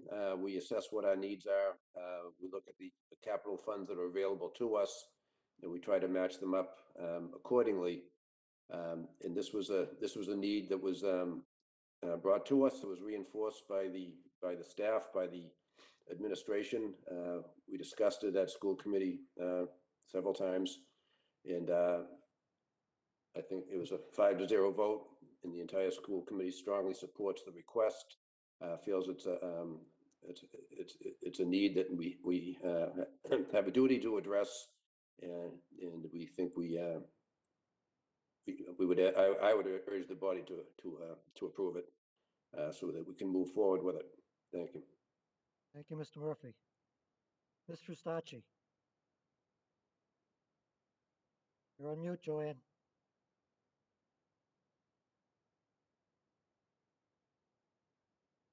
Joanne Frustacci, Precinct 3. I think that earlier when Ms. Simon said that a couple of states provide this, I think what I know about it is that several states, and I think the ones she mentioned, have passed a state law actually mandating that these supplies be in girls' bathrooms in schools, and that Massachusetts has a law on the docket that's just being tied up right now. So eventually we will have a state law that requires these supplies in bathrooms. I found it distressing to hear some statements about liability with feminine hygiene products. I'll leave it at that. I do support this, and I think that the body will do so also. Thank you. Thank you, Mr. Stacci. Ms. Byer, Thank you, Mr. Moderator. Um, I I don't currently have a daughter in school, but I am can you speak up, wholeheartedly. Ms. Byer? Pardon? Speak up, please. Okay. I want to say that I'm sure the men don't remember when they were adolescents in school and they started their period and had irregular periods and that they were unpredictable. However, I remember the girls having problems being able to go talk to adults, being very shy about it, putting off going and talking to adults, and as a result, having accidents that made them the target of ridicule and shame. And I would not want any of the students in our schools to have to go for that. So I am wholeheartedly in favor of making sure that they have the resources in the bathroom that they need. Thank you. Thank you. Ms. Hannafin, Thank you, Mr. Moderator. Angela Hannafin, Precinct 2. In looking at the backup, I was just looking at the numbers.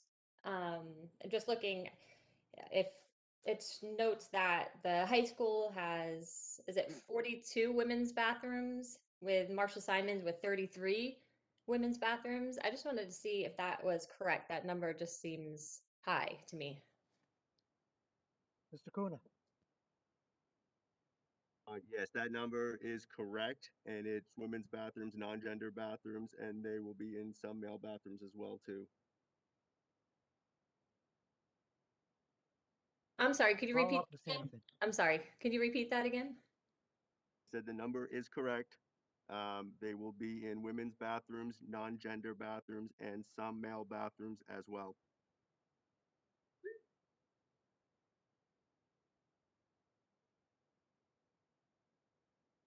Okay, thank you. Ms. Hannafin. Thank you. Thank you. Ms. Simon, your hand is up. Do you have more to say? Sorry, I didn't put my hand down. I apologize. Okay. Mr. Eiler. Thank you, Mr. Moderator. John Eiler, Precinct 6, also a member of Ways and Means. Someone mentioned earlier the equity issue, which I think is a very good point. I guess for the men in the crowd here who may not have daughters, what I would suggest is, how would you feel if every time you went to the bathroom you had to go to the nurse to pick up toilet paper? I'm not understanding the distinction why we would supply toilet paper and facial tissue, but not feminine hygiene products. So it just seems bizarre to me that we're having this discussion. And I think the earlier question about liability in case of reuse just highlights the fact that people really aren't understanding how these things are being used here. No one would ask if the toilet paper is being reused. It's the same issue here. So I think in my mind, the legitimate concern is just making sure that there isn't some issue with vandalism or hoarding, and that's something that we worry about with all the supplies. And the school committee and administration is well aware of that, and it has pledged to keep an eye on that. So I would say think about this in terms of if you replace this with toilet paper and whether you think it's a good idea or not. Thank you, Mr. Moderator. Mr. Wells-Bean. Feels like a no-brainer, so I'll move the question. Question has been moved. Amy, if we could have a poll out.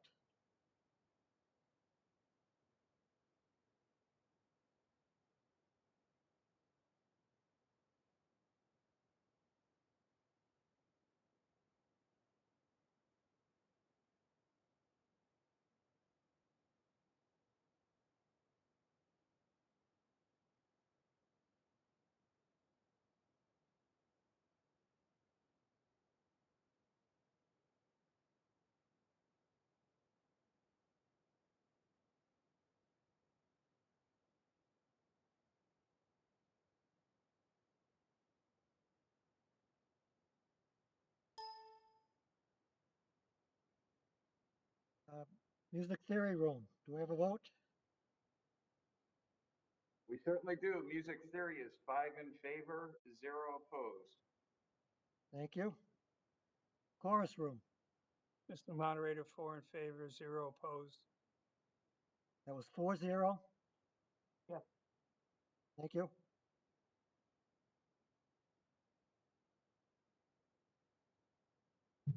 There being 82 in favor and 8 opposed, the motion carries.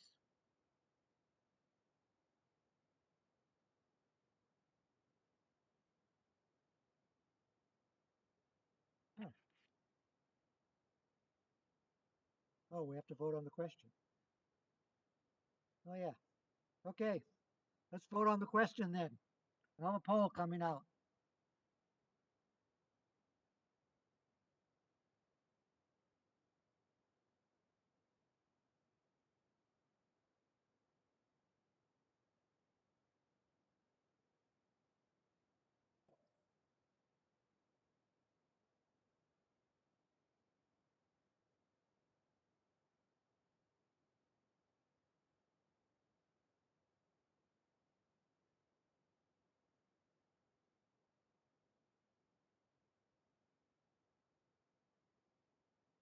Okay, Music Theory Room, Okay, we're voting along party lines, 2 in favor, 3 opposed. Chorus Room, 3 in favor, 1 opposed.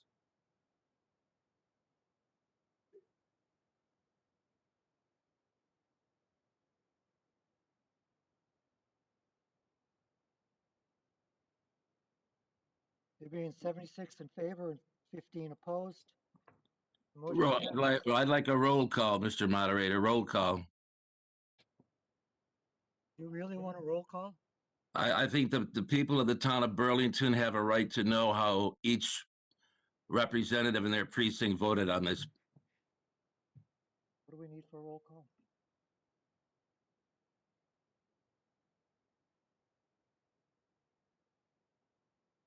Are there 7 people in favor of that?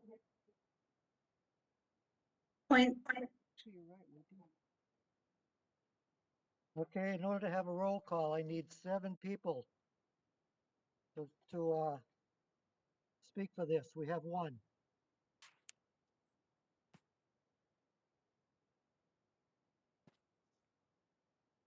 Hearing no others, we cannot have a roll call.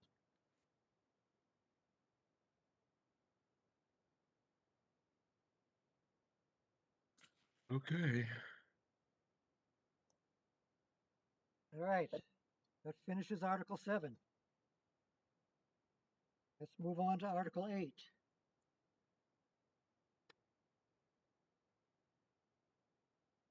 No, 719's passed.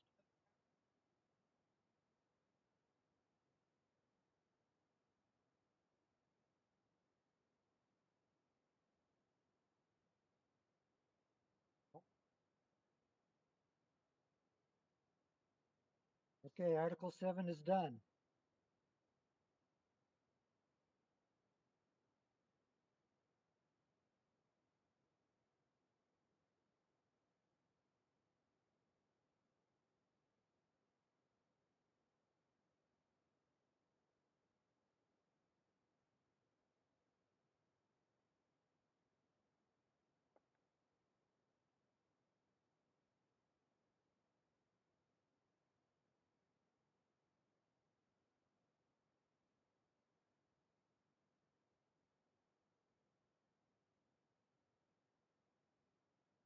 Okay, Article 8, Chapter 90. Been moved and seconded by the Ways and Means Committee.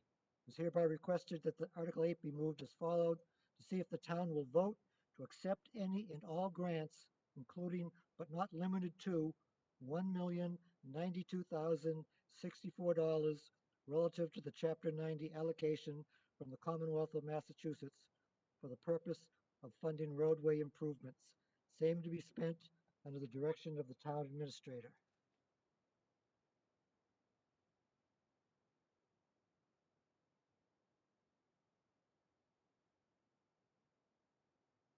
All our selectmen supported taking money, 5-0. And the Ways and Means also approved accepting money from the state, 14-0-0. Are there any questions on this article?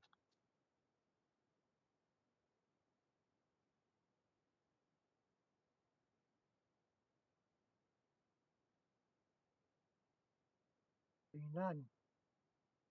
Oh, we do, sorry, did I miss one? Mr. Martin?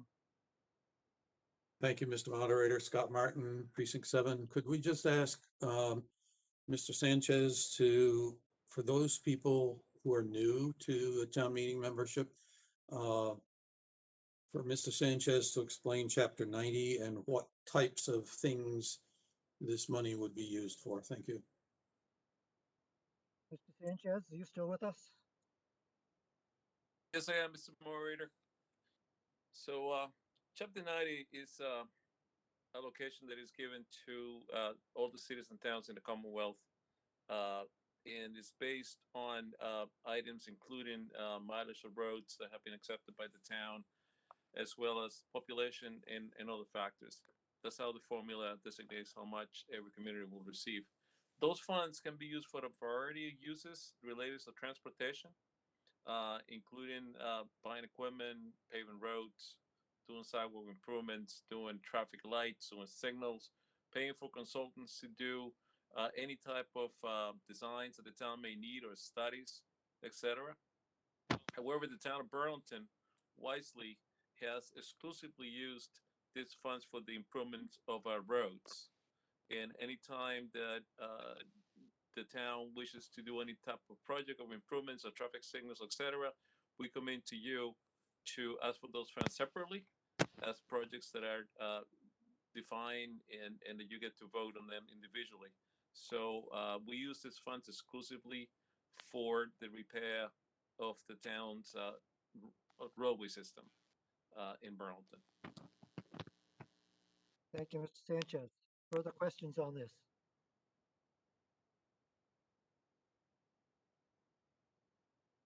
Seeing none.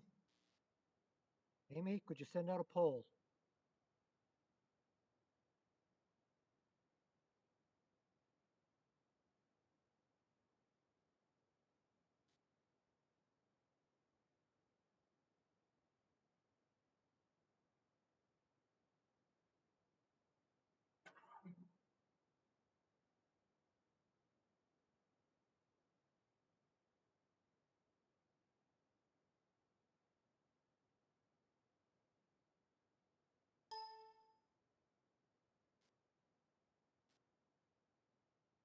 Music Theory Room, we have a vote? We do. We're 5 in favor, 0 opposed. Thank you. Chorus Room, Mr. Moderator, 4 in favor, 0 opposed. thank you.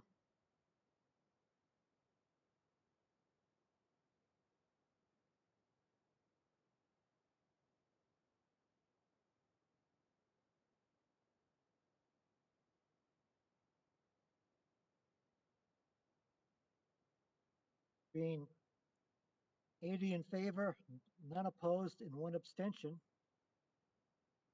motion passes.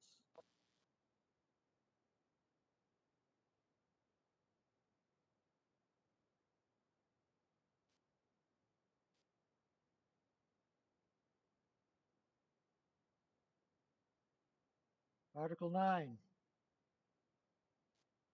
MWRA I&I debt service. Been moved and seconded by the Ways and Means Committee. See if the town will vote to transfer from the sewer infiltration fund the sum of $77,975 for the purpose of paying the FY 2022 debt service on the town's 3 existing 0% MWRA I&I loans.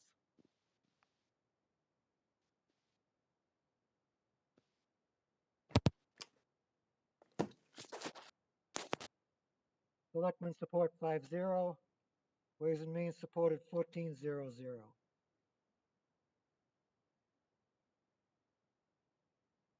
Any questions on this article?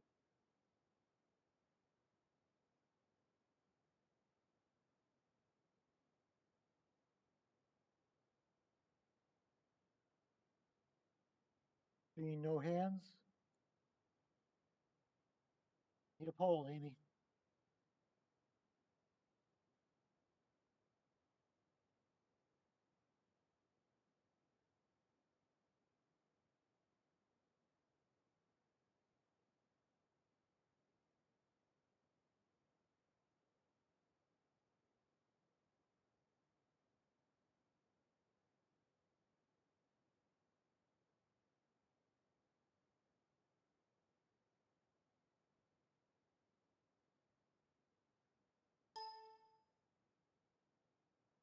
Music theory room.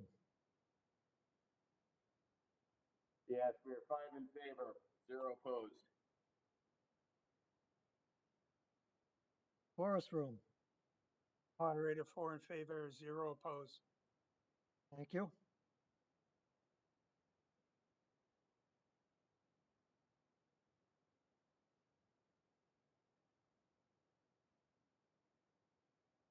Motion passes 78 to nothing. Unanimous. Thank you. Let's try Article 10.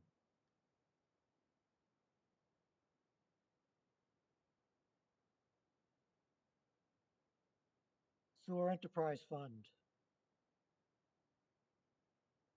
Been moved and seconded to see if the town will vote to transfer the sum of $6,412,321 as is presented and printed in the warrant.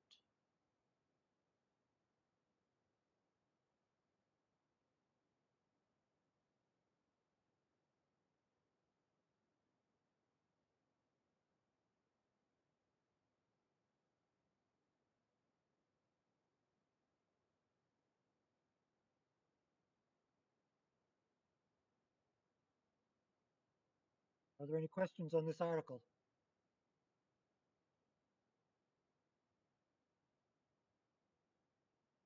Seeing none, we need a poll, Amy.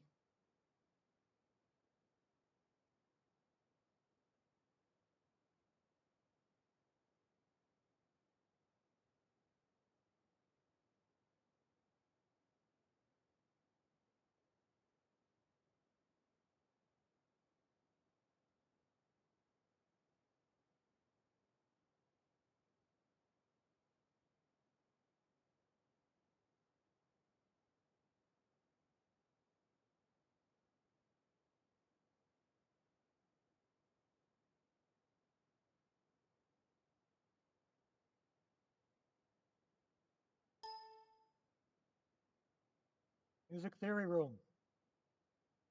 Yes, 5 in favor, 0 opposed. Thank you. Chorus room.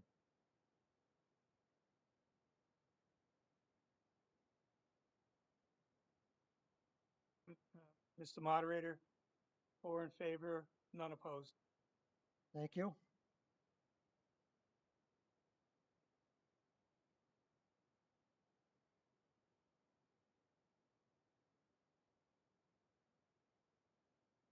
That article passes 82 to nothing.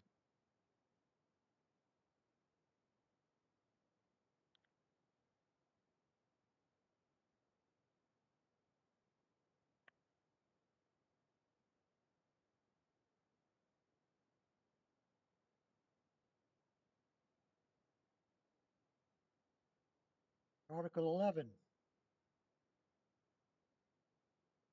has been moved and seconded by the Ways and Means Committee to see if the town will vote to transfer from the Water Stabilization Fund the sum of $462,000 to cover the operating expenses and debt service related to the connection to the Massachusetts Water Resource Authority, MWRA, system.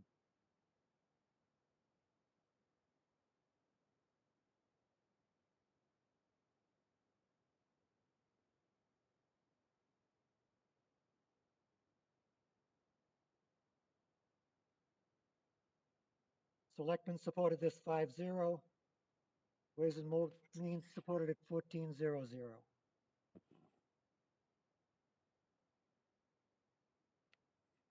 Ms. Warren. Yes, thank you, Mr. Moderator. Ms. Warren, Precinct 4. I'm going to be brief because I'm pretty sure I'm a minority here. I do not agree with the connection to the MWRA. I certainly hope that down the road we can shore up our own water supply, and that we will only need to use the MWRA for emergency connection. And so I oppose this. Thank you. Thank you, Ms. Warren. Any further questions? Ms. O'Brien? Whoops, you put your hand down, I guess. Anything further? No, I'm sorry. Mr. Moderator, may I ask? Don't confuse me, Pat. Come on. Sorry. Not intentional. Can I ask through you, Mr. Moderator, again, sorry, Patricia O'Brien, Precinct 2, how the recent Nordblum water agreement impacts our water stabilization fund, and what is the mechanics behind those infusions and what we are asking for this year? Thank you. Mr. Sanchez? Yes, as stated by the town administrator during the selectmen's meeting, the agreement that the town has forged with the Nordblum Company will benefit the town by providing funds over 23 years. So it's an even amount that it will add up to about, I believe it's $4.4 million in round numbers. And what that has done for us, it has allowed us to move faster with this connection. And that's how, if you recall, all this push that we've been doing to actually get ahead of the schedule that we have proposed at the original town meeting. So that's going to allow us to get this sooner. We will continue to move forward with our 10-year plan, except that we'll probably get there before 10 years. But we will continue to increase the water rates as we indicated during the first town meeting when you approved of the town joining the MWRA. And once that we stabilize in the sense of the expenses equal to the money we collect, and at that point we'll dissolve the stabilization fund, and all the monies will go directly into the general fund, and then it will run just as it had run prior to us joining the MWRA. So the short answer is it's going to allow us to get there sooner. Follow up, Ms. O'Brien? Yes, thank you. Thank you, Mr. Sanchez. I understand the spirit in which you've described the situation, but I'm concerned about the mechanics. You know, if Nordblum is agreeing to pay us installments, I would like for the community to actually see those installments and how it does benefit us on an annual basis. And so I don't remember what the annual installment was, but if it was the equivalent to the close to the 462,000 transfer that was being requested tonight, I would actually like to see that number reduced by whatever the Nordblum contribution is. Can the accountant speak to this at all? If I may, Mr. Moderator. Mr. Sanchez? Those payments are not coming to the town for a couple of years, so it wouldn't affect this year.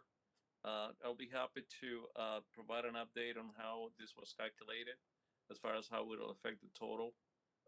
There's a lot of moving parts. It's just not, there's bonds that need to be paid, there's water that we purchased. As you recall, all of it was included in this.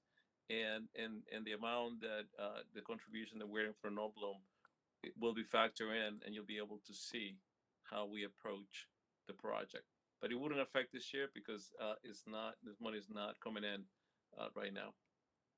Thank you, Mr. Thank you, Mr. Sanchez. I look forward to actually being able to see it, its impact as the contributions come in. Thank you. Ms. Warren, I see your hand up. Do you have a further question? Yes, Mr. Moderator, sir, actually a comment. I just want to mention that I definitely have neighbors who believe that they're going to be able to water their lawns and plants much more than allowed now. And I didn't realize that the MWRA is currently exempt from conservation standards and drought standards that communities have to abide by. And the state is now looking at removing that exemption. So I am concerned also that we are going to have some pretty disappointed residents down the road. Thank you. Thank you, Ms. Warren. Anything further?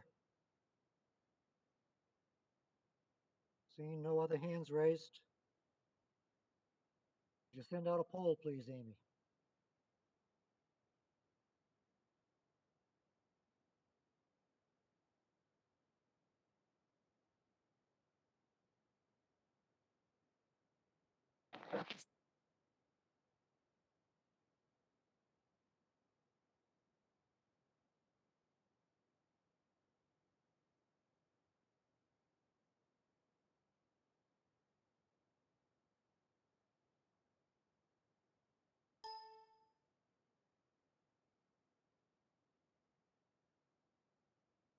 Music Theory Room.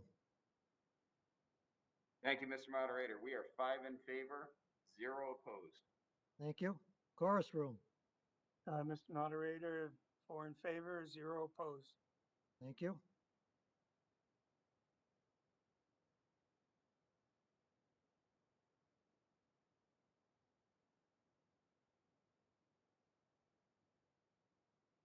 There being 77 in favor, 4 opposed.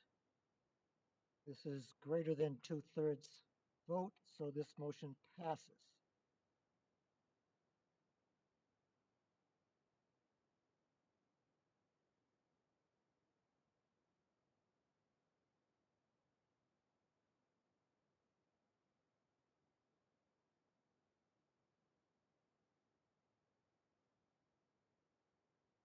Okay, Article 12, borrowing for Phase 1 Public Safety Communications Network Upgrade and Replacement.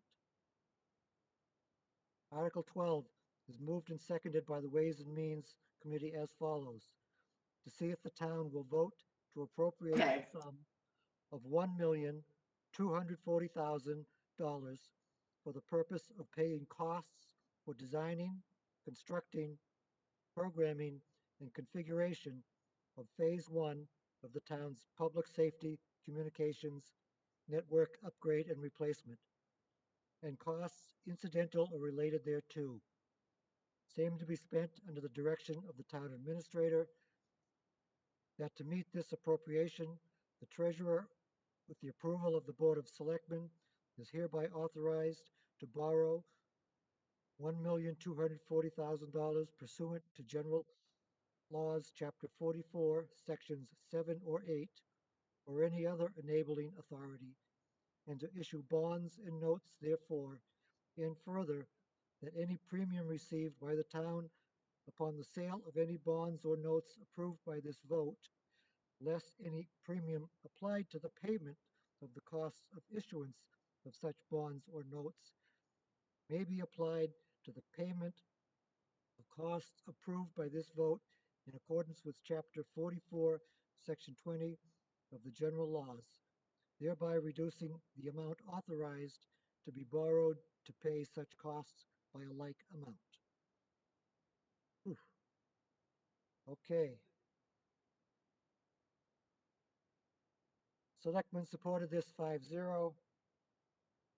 Ways and Means supported this 11-3. Capital Budget supported it 7-0.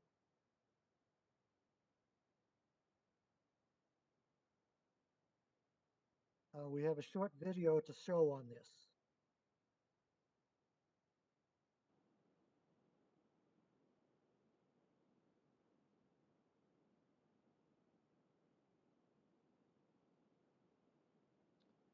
Good evening, town meeting members. I am here to briefly discuss Article 12, Phase 1 Public Safety Communications Network Upgrade. This is likely one of the most important warrant articles that we will present regarding the life safety of our residents, as well as our police officers and firefighters. In order to carry out our mission, police officers and firefighters rely heavily on our communications equipment. When our police officers and firefighters respond to a call for service, they depend on their mobile and portable radios to be fully operational and that their messages are being transmitted clearly to other officers and dispatch centers. Our current public safety communication system is aging and no longer adequate. Our primary concern with our current system is that communications in certain areas of our town is poor. When units are on scene in these areas, the message transmitted can be impacted by static and be difficult or unable to be understood by other officers and dispatchers. Much of our public safety communication equipment is approaching 30 years of service life and is considered obsolete equipment. As we have seen at both the fire and police departments, obsolete equipment is unreliable and is prone to failing. Replacing communication equipment is costly. However, our public safety departments believe the benefit of a new, reliable communication system far outweighs the cost.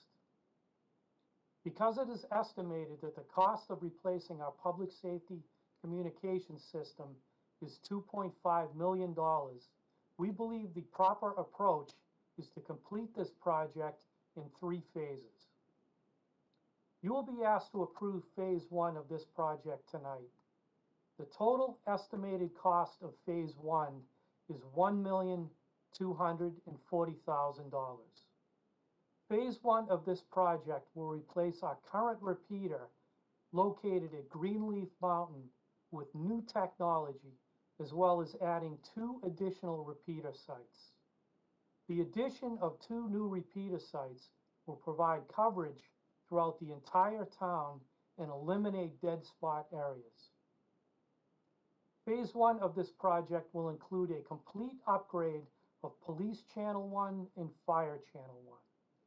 Channel 1 is the primary channel that both police and fire communicate on.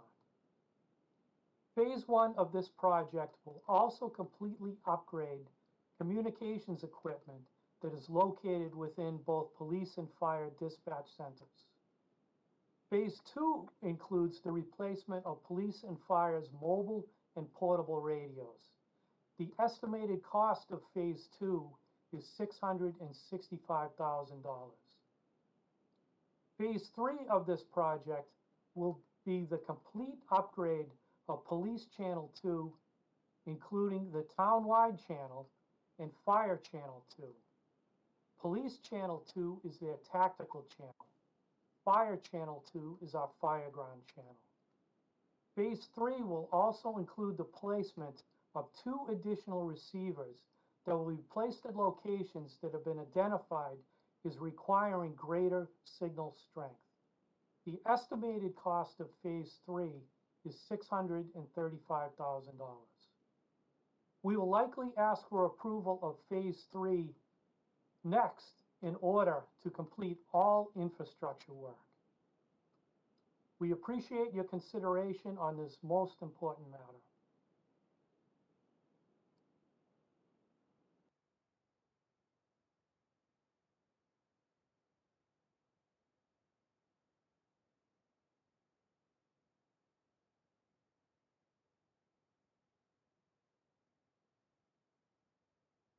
Mr. Moderator, you're muted.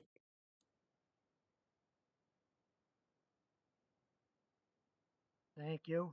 You know, I turned it off so you wouldn't hear me slugging water. Okay, Mr. Boyven, please. Thank you, Mr. Moderator. I thought I saw your lips moving my name there, but when you were muted.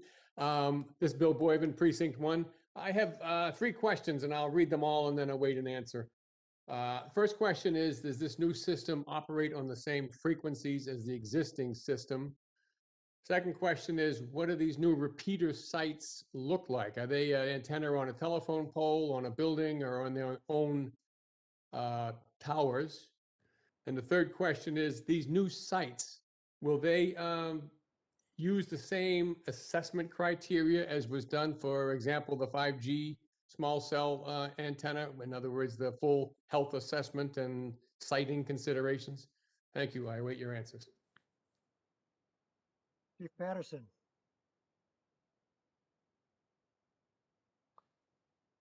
Thank you, Mr. Moderator. The answers to the first question is yes. The answer to the second question is The locations of these repeaters are going to be on Blanchard Road's water tower, on Greenleaf Mountain water tower, which is in the Cambridge Street in the vicinity of Mall Road.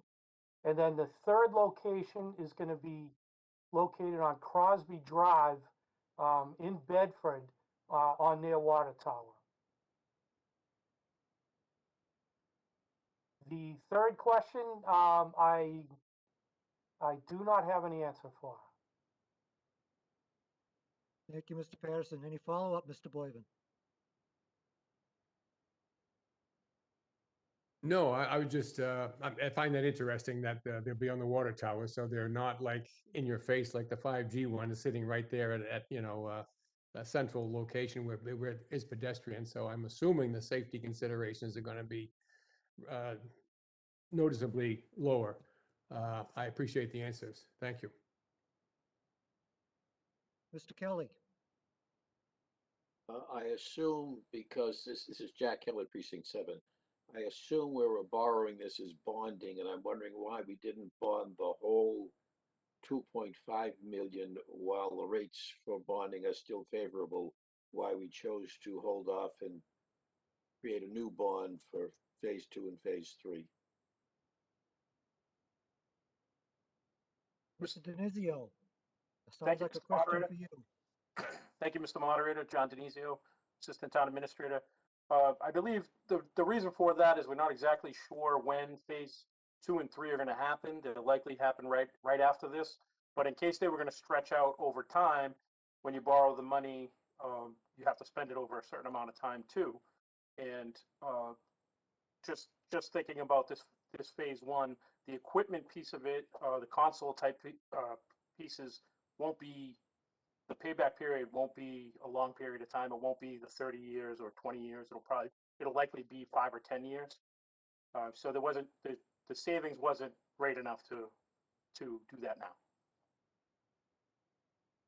Thank you, Mr. Denizio. Any follow-up, Mr.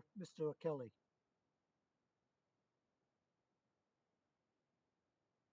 Well, I didn't quite follow the answer. It almost sounded like we weren't sure we were going to do phase 2 and phase 3 for some reason, but I don't see how we could spend half the money and not complete the job. So I'm having difficulty reconciling that answer. Mr. Moderator, may I? Go ahead. I'm sorry if that's what it sounded like. We do plan to do all 3 phases. I'm just not sure that they're going to be in which order, or if they're going to be over 2 years or 3 years. Sorry if that wasn't clear the first time.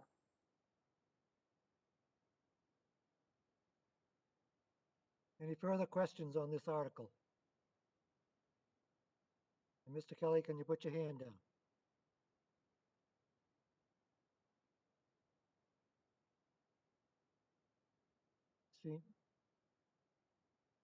Seeing nothing further.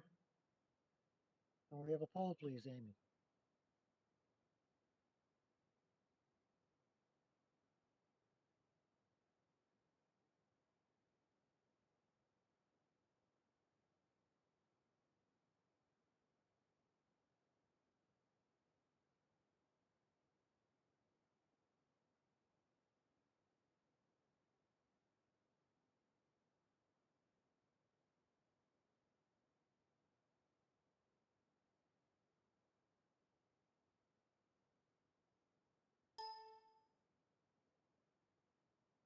Music Theory Room, do we have a vote? We do have a vote. We are 5 in favor and 0 opposed. Thank you. Chorus Room, Mr. Moderator, 4 in favor, 0 opposed. thank you.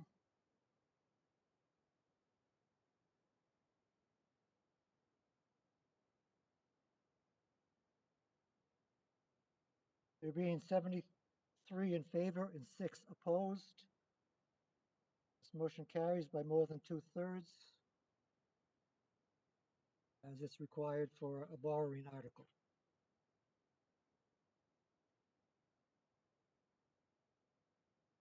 Mr. Moderator, I'd just like to thank our town meeting members for the support. Excuse me, I didn't catch that. I said I just would like to thank the town meeting members for their support. Oh, you're welcome, sir.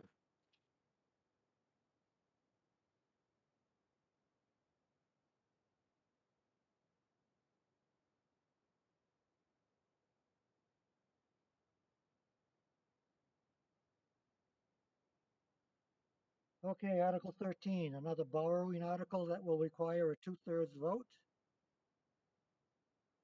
Borrowing for water main upgrade / replacement.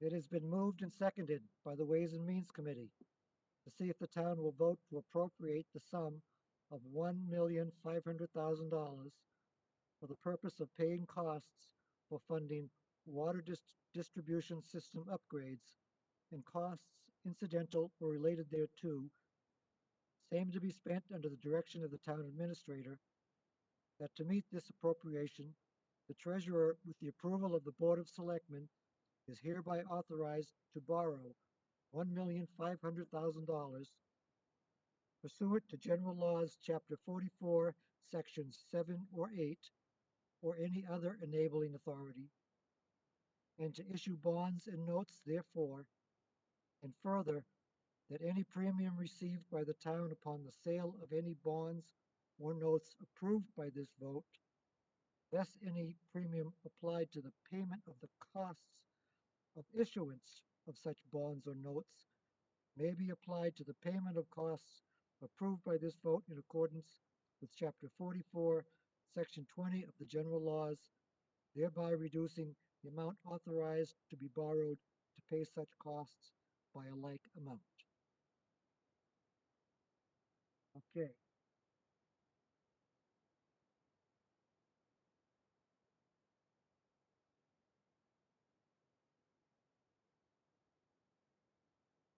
Selectmen supported this 5-0.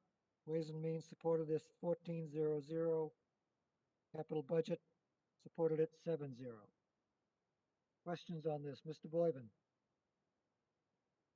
Thank you, Mr. Moderator. Bill Boyven, Precinct 1. I have one question. This involves the replacement of AC pipe, which stands for asbestos cement, if I'm understanding that correctly. Are there any extra precautions that are needed when removing asbestos pipes? And does that represent a major part of the cost? Is it that extensive? I'm just curious. Mr. Sanchez? Mr. Moderator, Tom, do you want to take this question? Mr. Hayes? Tom Hayes, Town Engineer. Workers have to be trained. All the folks that are water distribution specialists all have to have training handling AC pipe. So typically when we don't remove all the pipe unless we have a conflict with the new pipe. It's abandoned in place. The new pipe is put in the ground, and any material that has to be removed is pulled out of the trench. It's double wrapped. It's disposed of in accordance with DEP regulations. So it doesn't. If you had to remove all the pipe as you install the new pipe, it would be a significant cost. But since it's abandoned in place, it's we have minimal amount of disposal. Thank you, Mr. Hayes. Any further? Mr. Boyven? Yeah, it just raises the question now, if it's abandoned in place, does that represent a potential future hazard to someone digging up there? Or is it carefully, recorded somewhere that there is that type of a hazard underground? Both the sewer and the water distribution is all asbestos cement pipe. So anyone digging in the ground and encounters the asbestos cement pipe has to be trained in its disposal. So it's obvious. It's not. You come across asbestos, AC pipe. It's not. It's easily recognizable if you have to remove it. It's not dangerous unless you cut it with a saw. What we use is either a wet saw or a snapping device that's designed not to create friable asbestos fibers. So in place, in ground, abandoned, it's not a hazard. If it's cut and made friable or make dust out of it, then it becomes a health hazard. But if you encounter the pipe, if you're a licensed utility contractor, you come across the pipe, it has to be removed. Then it has to be removed in a per regulations. Thank you, Mr. Hayes. Pearson.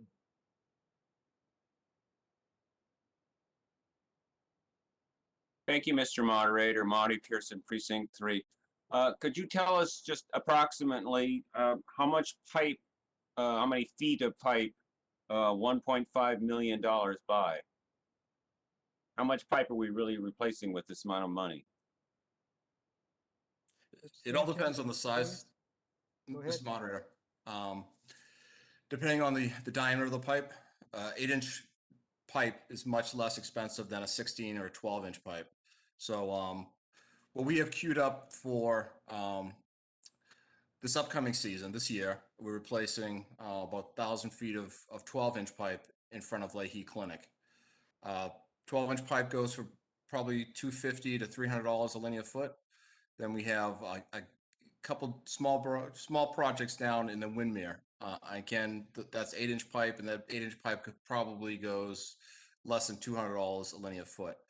So, I mean, it's depending on the diameter, the digging, location will all determine the price. You really can't put a general price that $1.5 million would be replaced.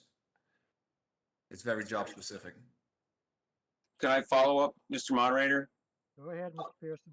What I'm concerned is that in the backup, it says that the overall system is approaching its design lifetime. And I assume that we have many, many miles of pipe. Are we going to have to spend enormous amounts of money replacing that pipe in the next 10 to 20 years? We've studied the system. We had a town-wide study done in 1996, and we had 3 tiers in terms of priorities. And both number 1 and 2 tiers have been taken care of. So that was to reinforce the system and provide firefighting capacity town-wide. Right now, we're going after the 3rd tier issues plus issues we have found in the system. So if we have, say, a water main with a high break history, that would be targeted for replacement. If we have a gap in the system, say down on Wynn Street, we have a gap between Mountain Road and Wyman. We want to put a water main in that section of Wynn Street to reinforce the network and create more loops. Those are priorities that we've identified, and we have those queued up for replacement. The system it's over 50 years old. We put a design life of 50 years on the water distribution. Doesn't mean it's going to fail in 50 years. The pipe is asbestos cement pipe. If it's exposed to water, sometimes it gets a little bit weakened, but it could well last 100 years. So we've identified areas that we prioritize for replacement, but we're not. The system's not going to fail all inside of 50 years. Okay, good. That was the short answer. Sorry. Yeah. Any further questions on this article? Mr. Pearson, please. Oh, Mr. Kelly. Mr. Pearson, please lower your hand. Thank you. Yes, Mr. Morrow, thank you. Jack Kelly, Precinct 7. For the areas where the water distribution for the home drinking water, how often do they monitor or sample to see if there's any friable asbestos getting into the water that goes into the homes? Mr. Hayes or Mr. Sanchez? Yeah, so that's not an item that is regulated as far as sampling. We sample the system weekly for contaminants, but for asbestos is not something that anybody does when it comes to drinking water, because the issue with the asbestos is an issue with when you breathe the asbestos into your lungs as opposed to when you may ingest it. So in fact, that when we work on water mains that happen to be asbestos, the number 1 rule is you have to keep it wet. if it's wet, there's not an issue with it. So the answer is no, we do not monitor for asbestos fibers in regular intervals. Follow up, Mr. Moderator. Go ahead.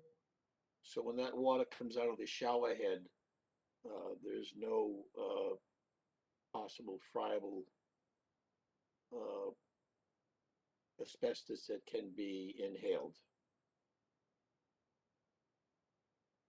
We, the way we operate, just to give you a comparison of when we do a project, we are actually cutting the pipes. If we follow the proper procedure, as Tom explained how it is, and this is now we're actually cutting and we're creating friable materials.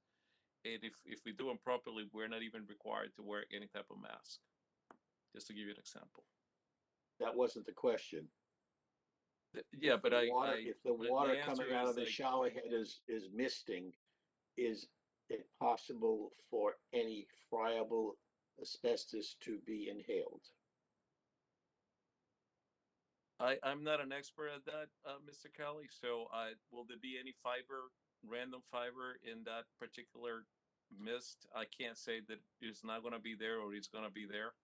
I can tell you that by comparison, that's why I use for the rest of the town meeting members. It shouldn't be, if there was any, there shouldn't be an issue as far as the amount that he may be there. And I'm not saying that there will be an amount or not, because I'm not an expert at that. So according to your prior answer, you're not monitoring, you really don't know the answer to my question. If you want to say that, then the answer is what you like to say. Yes, Mr. Kelly.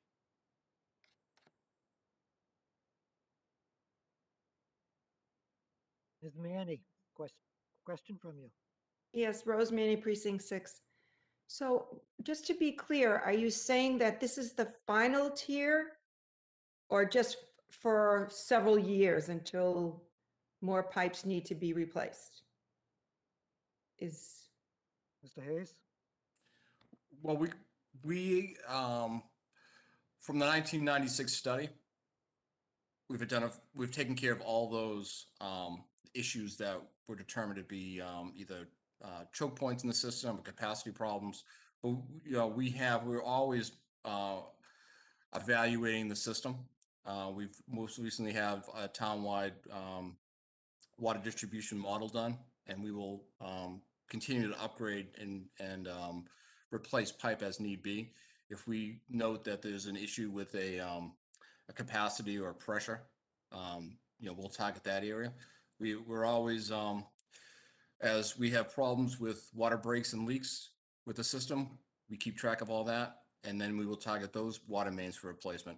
For example, Sunnyside, we've had a very high break history in Sunnyside, and we just know that from every time the water department goes out and either repairs a service or a leak, that's recorded, and then we see the trending, and then we will target that area, for replacement. Follow-up question, Mr. Byer? Go ahead. So as far as your studies go, do you anticipate any major work having to be done within the next several years? In addition to the. Well, aside from upgrading phase, I guess we call the phase 2B upgrade along Middlesex Turnpike, that's probably the next big project. But nothing, there's nothing forecasted right now. There's no major projects, no like 12-inch or 16-inch pipe that's on the horizon. Everything now is we're looking at local distribution, neighborhoods, closing gaps in the system where we don't have looping or redundancy, so that in the event we have a water break, we can maintain a portion of a neighborhood without shutting down the whole neighborhood. Gate replacement, hydrant replacement. So we have, there's always something in the water distribution to take care of. Okay, thank you. Mr. Sagarino. Thank you, Mr. Moderator. I just wanted to add to Ms. Manny's question that the water main upgrade is an every other year article for us. So every other year we invest on the capital plan in paving and then water mains. So you will see another request for additional funds, not next year, but the following year. That was my question. Thank you. Mr. Sagarino. Anything further? Seeing no other hands raised. Amy, we need a poll.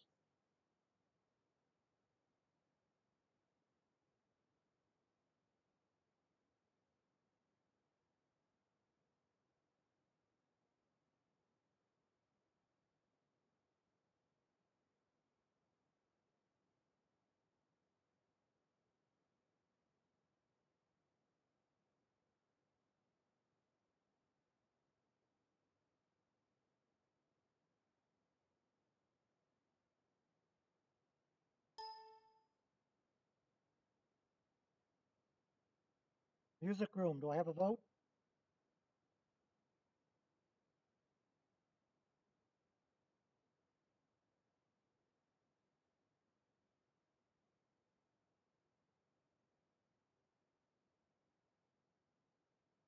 Music room, I don't hear you.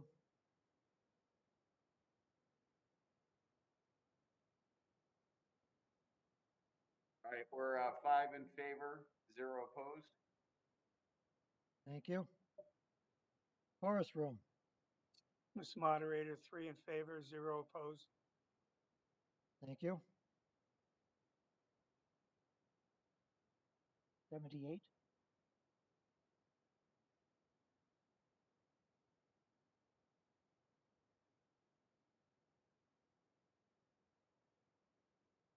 There being 86 in favor, 2 opposed and 1 abstention. It's clearly more than 2/3 needed, and this motion passes.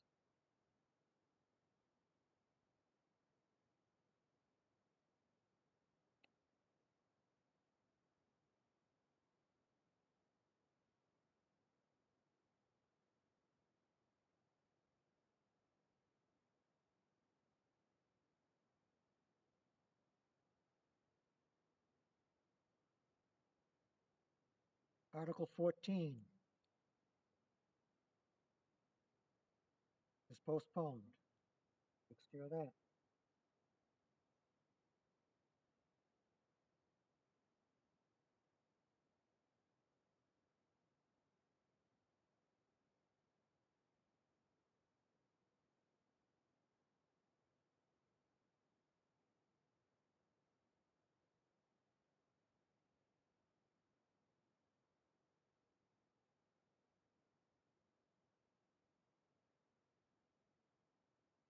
Article 15 was supported by the selectmen 5-0.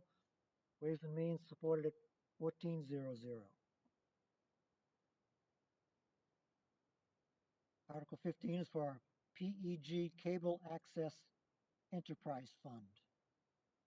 It has been moved and seconded by the Ways and Means Committee to see if the town will vote to transfer the sum of $585,000 to operate the FY 2022 PEG Cable Access Enterprise, of which $585,000 will come from the FY 2022 PEG Cable Access Enterprise Fund estimated revenue account. I gave votes already. Questions on this article? Mr. Kelly, Jack Kelly, Precinct 7. I hate acronyms. What does PEG mean? got me. Yeah, okay. Ah, Last I knew it was polyethylene glycol, but I'm sure that's not what it is here.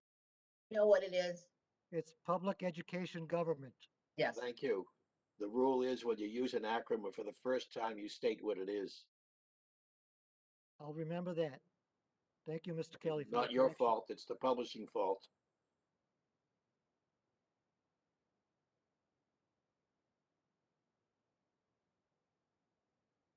Mr. Bond,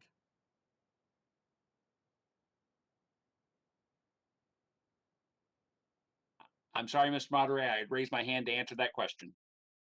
oh, all right.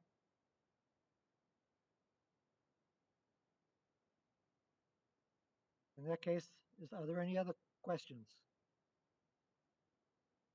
I see no other hands raised, so we'll move the question, and we need a poll.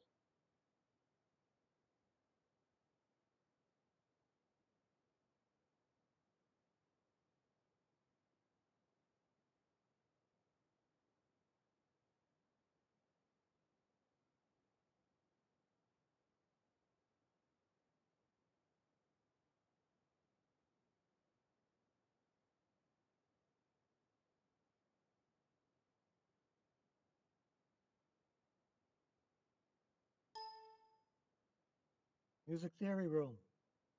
Yes, music theory is 5 in favor, 0 opposed. Thank you. Chorus Room. Mr. Moderator, 3 in favor, 0 opposed. Thank you.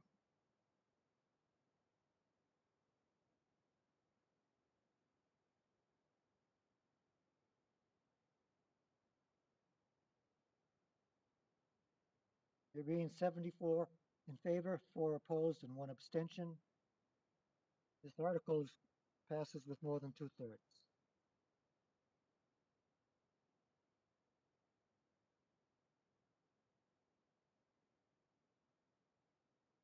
Article 16 has been postponed.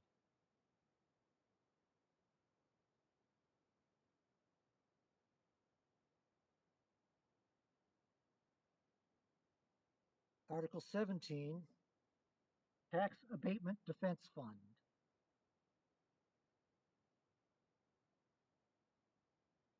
It has been moved and seconded by the Ways and Means Committee to see if the town will vote to raise and appropriate, transfer available funds, or otherwise provide the excuse me, I'm reading what's in the warrant, not the final motion. Try this again. Article 17, Tax Abatement Defense Fund.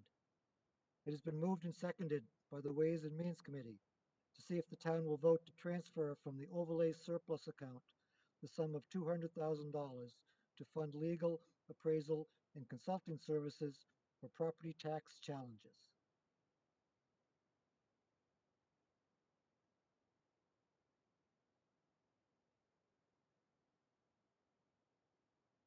It was supported by Ways and Means, 14-0-0.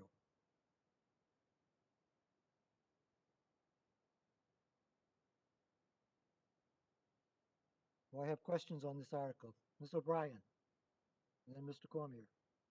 Thank you, Mr. Moderator. Patricia O'Brien, Precinct 2. Yeah, on Monday, part of the conversation revolved around the need for expertise in this area and the fact that there seemed to be a dearth of expertise in this area.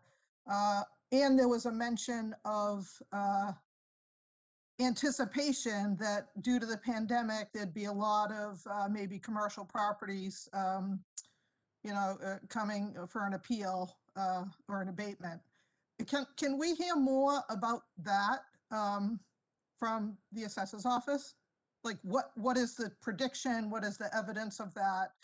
Because I'm assuming that the 200,000 is for that need. Thanks.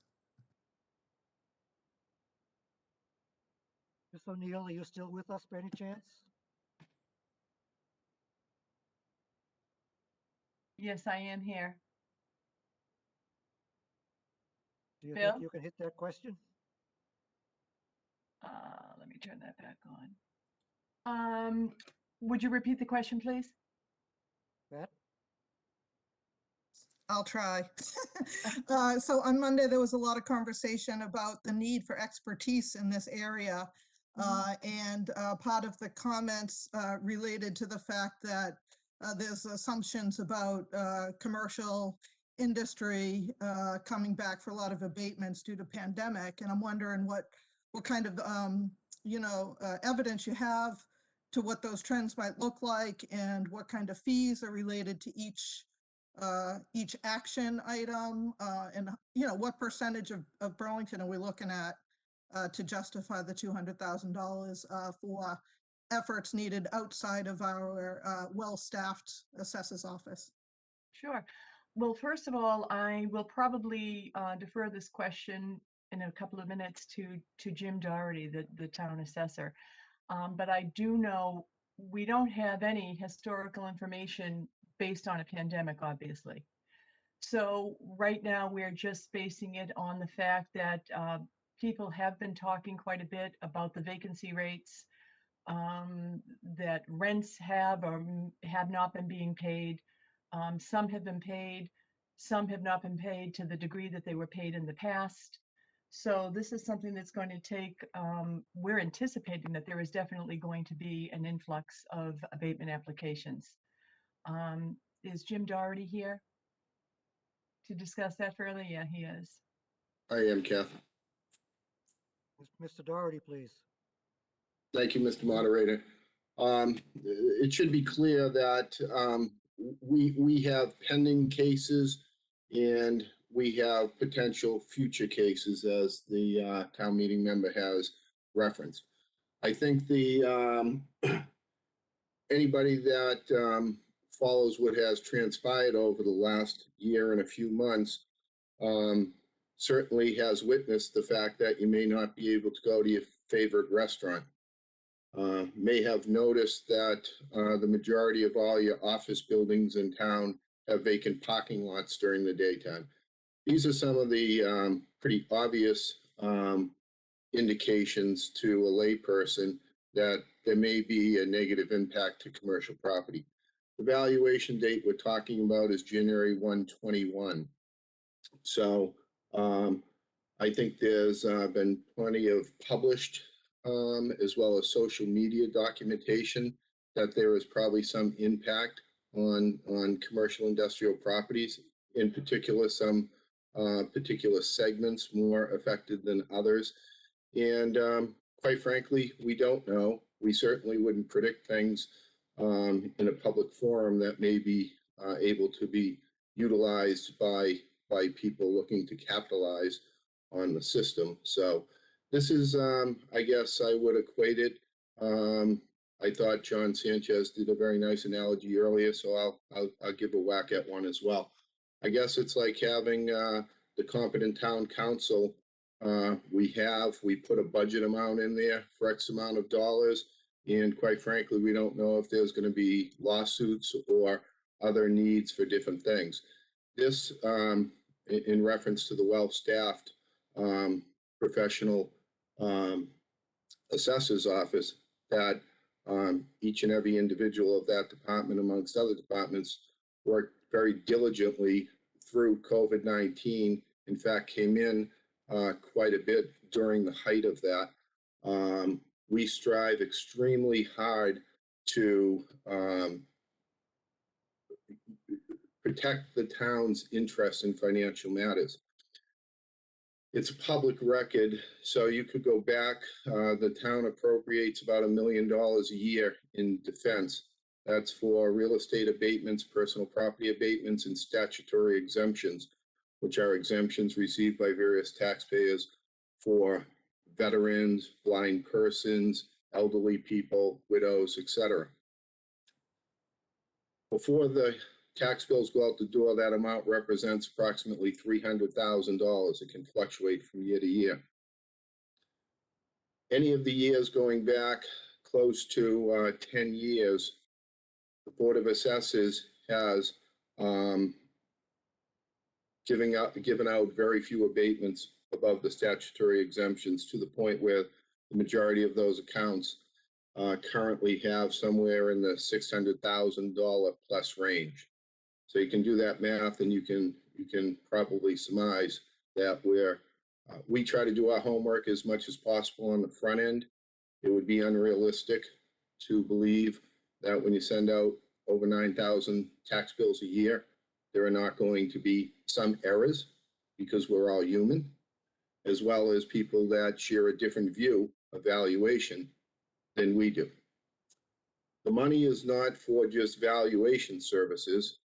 Much of the money goes to legal representation and other type of experts as well. A more tangible indication of what may be one of your highest taxpayers or the highest taxpayer in the community communicated through mail correspondence to, I believe, the town manager's office, the former tax collector's office, as well as the Board of Assessors office in early March of 20. So I think most people would consider that to be the beginning of the indications of what were to come in the pandemic. At that time, they asked that all their taxes be waived and that their value be dropped by an unbelievable percentage. So may give you a little mindset of where people are. I don't think it would be healthy for the community to have a live discussion about legal strategy as it may currently exist, or or it may develop in the future. I hope that answers your question. Thank you. A follow-up, and I don't know actually who this is directed to, but with all of the federal assistance and state assistance that's coming down, do we anticipate any kind of assistance that flows into our commercial properties that might be asking for a tax abatement that could be covered? Mr. Sagarino, I'm going to throw this to you. Thank you, Mr. Moderator. Patricia, we believe that there will be funding to assist commercial property owners and business owners, but we don't believe that there'll be anything that will flow to the town to assist with property tax abatements. So I think there's a big chunk of the plan would have aspects of it that are available, you know, PPP loans and things of that nature to assist businesses. But we don't anticipate, again, anything that will be aid to the town in terms of giving back property tax abatements. Okay, thank you. Just one other follow-up of the 200,000, what percentage would you anticipate be legal fees versus any direct abatements? Well, just to be clear, none of the 200,000 will be utilized to fund abatements. Just to, again, to put it in perspective as it relates to the overlay accounts and the use. I'm sure this body has, members of this body have been here over the course of the last 10 years when we were able, the Board of Assessors were able to declare probably close to $3 million as surplus, which enabled the community to buy 3 fire apparatuses. A couple of years ago, we've requested in the town meeting, was gracious enough to appropriate some money for appellate tax board defense. Again, funded by money that was already raised from the hardworking taxpayers in Burlington and reutilized, not adding to a budget to say we need 200,000 more and we don't have a funding source for it. So this money is money that the citizens, the taxpayers, the commercial taxpayers of Burlington have already paid. It's been appropriated through prior levies. And what we're saying is we believe at this point in time, if we continue to have the tools available to diligently protect the town's interest, that allows us to declare portions of those overlay accounts surplus for use of the town. Thank you. Thank you, Mr. Doherty. Ms. Warren. Thank you, Mr. Moderator. Chris Warren, Precinct 4. Through the moderator to Mr. Doherty. Just to understand what it is to understand the abatement requests are based on a reduction in commercial value based on vacancies or gross receipts. I guess I don't quite understand how it works and whether those are based on laws that are local or state. Basically, every law that the town operates, or the assessor's office operates in anywhere in Massachusetts is state statute. The town of Burlington, for example, through home rule petitions have been extremely generous, probably one of the most generous communities to our exemption recipients. We have some of the highest exemption dollar amounts in terms of reducing your tax bills. A few years ago, town meeting was generous enough to be one of, I believe, 3 communities at that time, and still probably just the 3 communities who acknowledged the National Guard being deployed to the combat zones a few years ago. And we again, this town, not this town meeting, but a prior town meeting, voted to provide funding to exempt a portion of those property taxes. So that's one element of it. Relating to, and I don't want to just stick with commercial, let me just back up a moment and say this. I think everybody has seen that residential properties have continued to appreciate over the last year. In all indications, maybe up till yesterday and today, are the economy is looking pretty good, and they'll probably continue to appreciate. At a same time frame, the commercial industrial property has not shared in that appreciation. So the real question is, and what you're posing is, how have they been impacted? We will take, for example, any office building you see. We do not, we hope they're all healthy. We hope they're vibrant. We hope they're making a lot of money. But we don't care how much they make.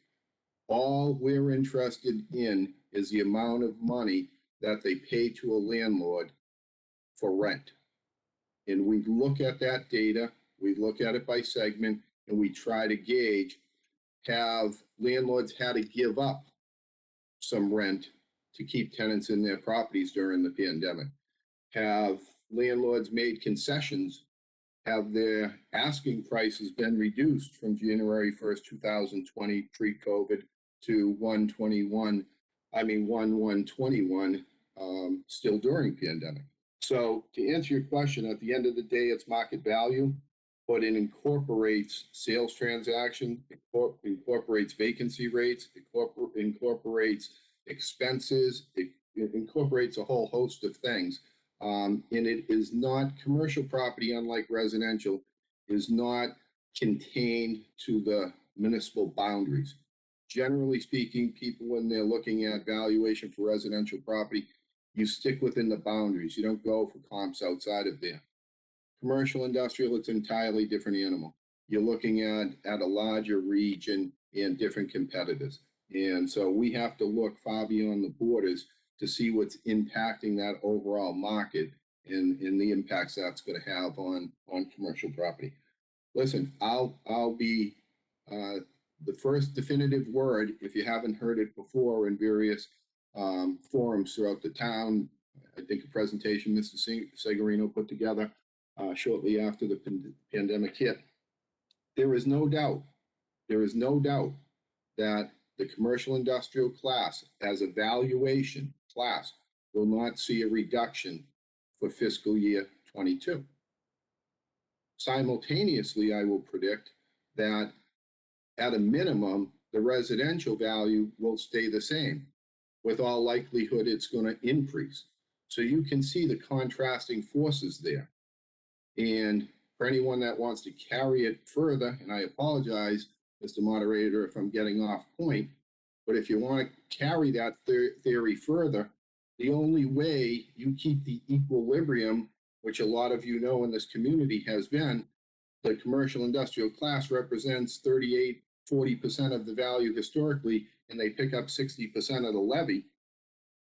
Well, the only way you offset the contrasting forces I mentioned earlier is through classification. You happen to have some breathing room in terms of where the Board of Selectmen historically has classified taxation. Some communities are right up against it.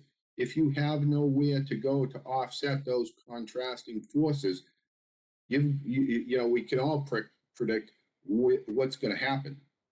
That's going to be a big shift in who pays what in terms of real estate taxes. So that's probably as comprehensive comment on that as you're probably going to want right now. Thank you very much. Very informative, and I support this article. Thank you.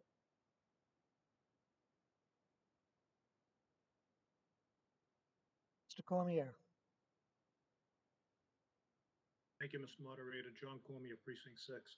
I guess my question would be, if we're designating this kind of money, what kind of time frame do you think we'd be looking at? I mean, there's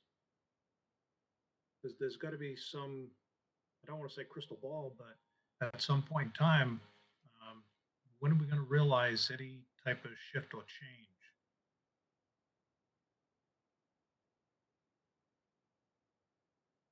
We're getting a little bit out of the realm of this question, but Well, I'm thinking as far as this payment, if I'm looking to vote on this, is this going to be something that we're going to be looking at more money? I mean, what time frame are we looking at? We're voting on this for this upcoming budget year. I guess my question would be, is that going to be enough? Mr. Doherty or Miss O'Neill? I think we have enough I, money. I, do you want me to respond? Please. The short answer is nobody knows the exact dollar amount. What we have done traditionally in the assessor's office is not try to go out too far with that number. And keep in mind, with any of these numbers we talk about, we're not talking about expenditures here. We're talking about the ability to have the money if we need it. And if we don't need it, we're not going to spend it. So we think, well, to answer your question, we think the two biggest years, well, the first biggest year is going to be fiscal 22, right? Because you're just coming off. The real question is that everybody, you hear it every night, maybe nauseating on the TV, is when's the economy going to come around? You know, is it this issue? Is it the workers? Is it, everything? Who knows, right? We could go around in circles all night long. The bottom line is we're all praying that it's contained to 22. Realistically, we're probably going to, see some softness, if you will, in that market, possibly into fiscal 23. We hope not, but, we're prepared to deal with it. We're prepared to do what we've historically done, not just in my tenure, but when Russ Washburn was here. For those of you who knew Steve Gasparoni, when he was there, the assessors department has had a very long history in this town of trying to be very frugal with the taxpayers' money and try to resolve our issues at home. Sometimes we just can't do it, and we need to be able to defend ourselves to these commercial properties because they're ready to go any day of the week. Thank you, Mr. Doherty. Anything further on this? Seeing no other hands raised. Amy, could you send out a poll?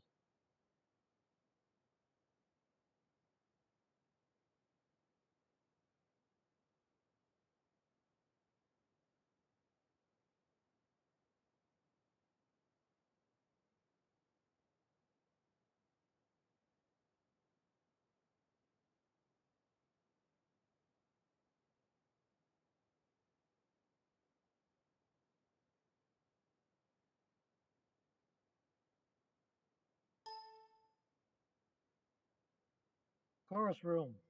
Do we have a vote? Mr. Moderator, 3 in favor, 0 opposed. Thank you. Music theory room. Yeah, we're 5 in favor, 0 opposed. Thank you. Amy?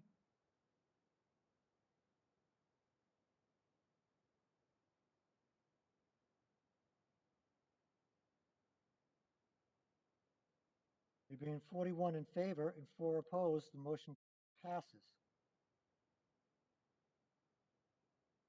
All right, Bill, could you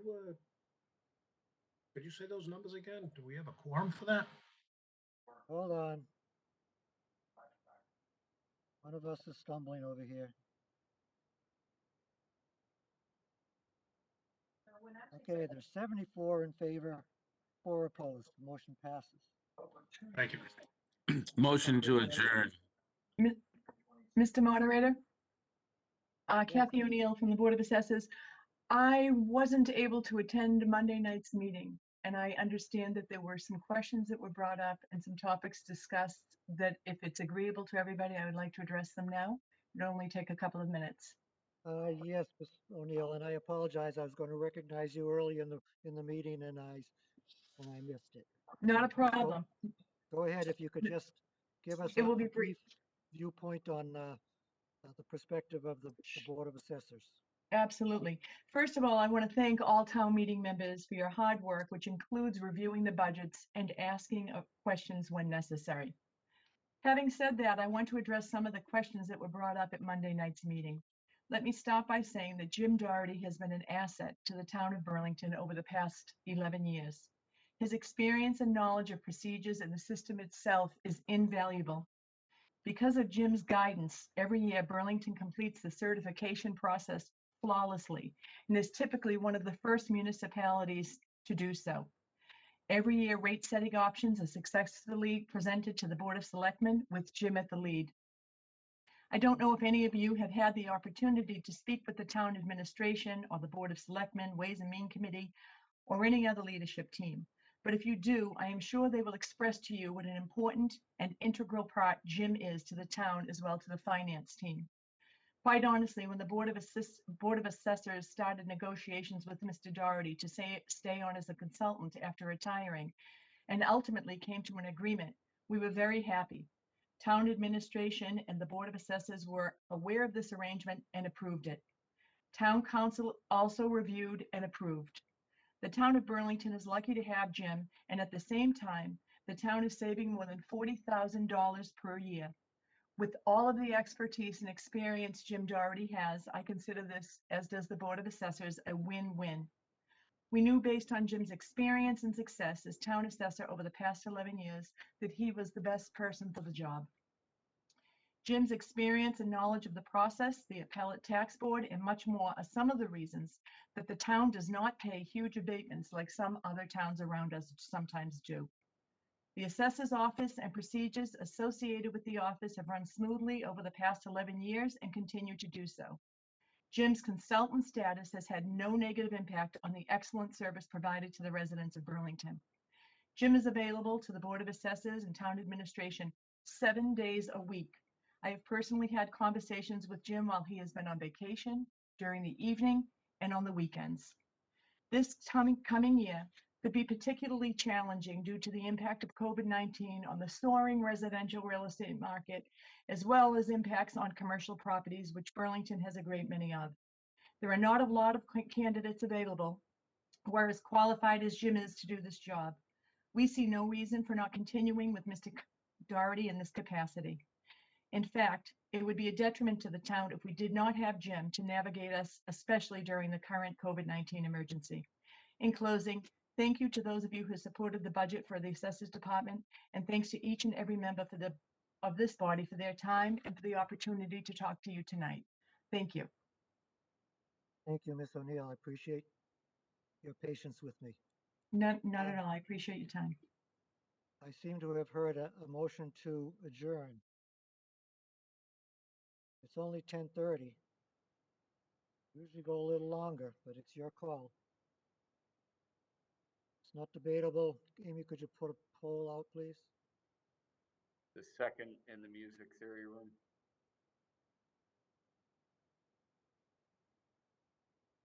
Yeah, go ahead. Music theory? Oh, second. Yeah, sorry. Hold tight. All right. Sorry.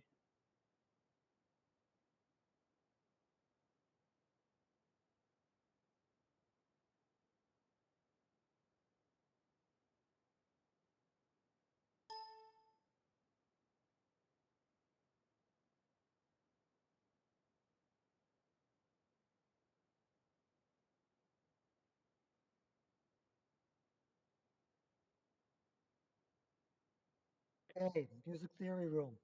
Okay, music theory. We have 3 in favor, 2 opposed. Okay, chorus room.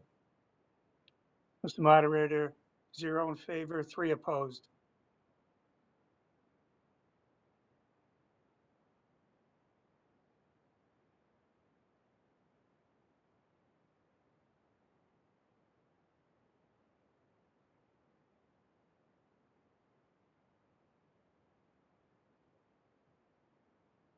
There being 28 in favor, 43 opposed, and 1 abstention, the motion fails.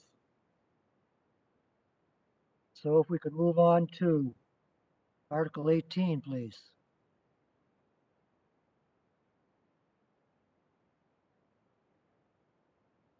We have a video to watch.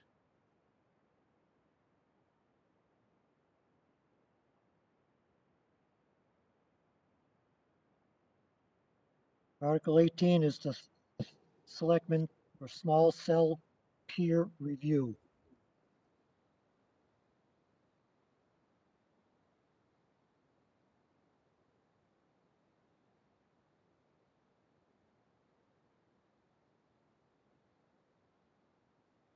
Hello, town meeting members. The purpose of this video is to update you on article number 18, small cell peer review. Small cell, just to back up, is a small wireless facility, which is the modern day cell tower that will be bringing, 5G service across the country in the future. Just to sort of back up a little bit, several years ago, the FCC changed the regulations surrounding these things because they want to eliminate barriers for the build out of small cell network. So they essentially took a lot of the local control and protections away from communities as relates to small cell.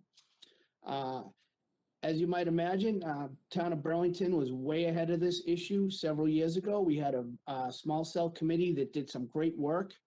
We were one of the few communities in the country to establish a general bylaw and a zoning bylaw to sort of govern small cell installations, and they refer to design guidelines and regulations. And again, it was tremendous work done by that committee. We're actually considered a national model.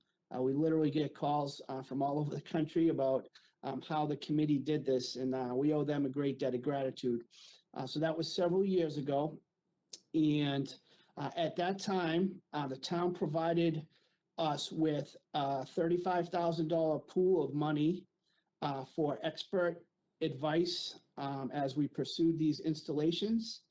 The funds were allocated and available to both the select board and the planning board for their use for consultants to deal with small cell applications.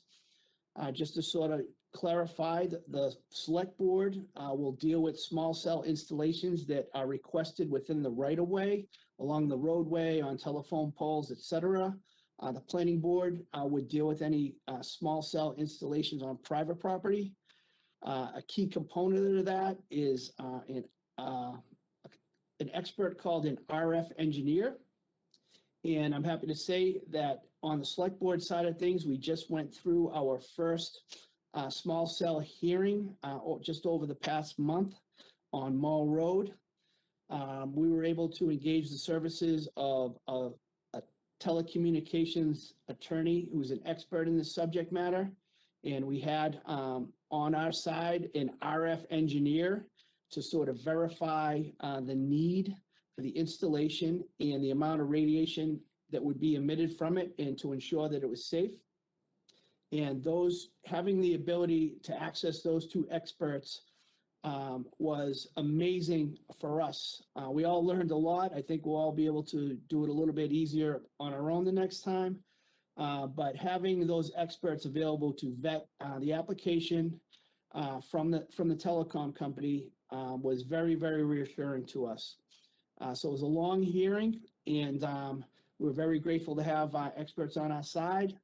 But at the same time, one of the key components of this is that as part of the applications, the town is not allowed to consider health concerns related to cellular communications. And we, in many other communities, have residents that are very concerned about the health regulations surrounding these, but we're not allowed to consider it. We're only allowed to consider where it's placed, and also whether there is a need for it. And that's something that the RF engineer handles for us. But there's another important aspect to it, and we have several extremely well-versed residents about the possible health concerns surrounding cellular technology. I think we would all agree that residents want good cell service. Our business community is going to want strong cellular service. But we want to know, do they need that location in order to keep their signal and cover coverage gaps? B, is the installation as proposed safe?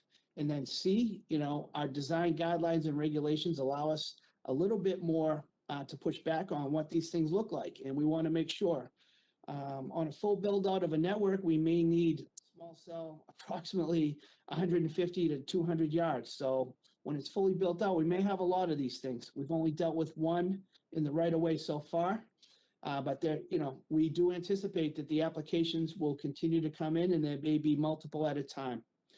But one of the big things that came up during the public hearings was, and we did hear quite a bit of testimony from residents that are concerned about the health benefits, is we want to be able to assure residents going forward that the installations are safe.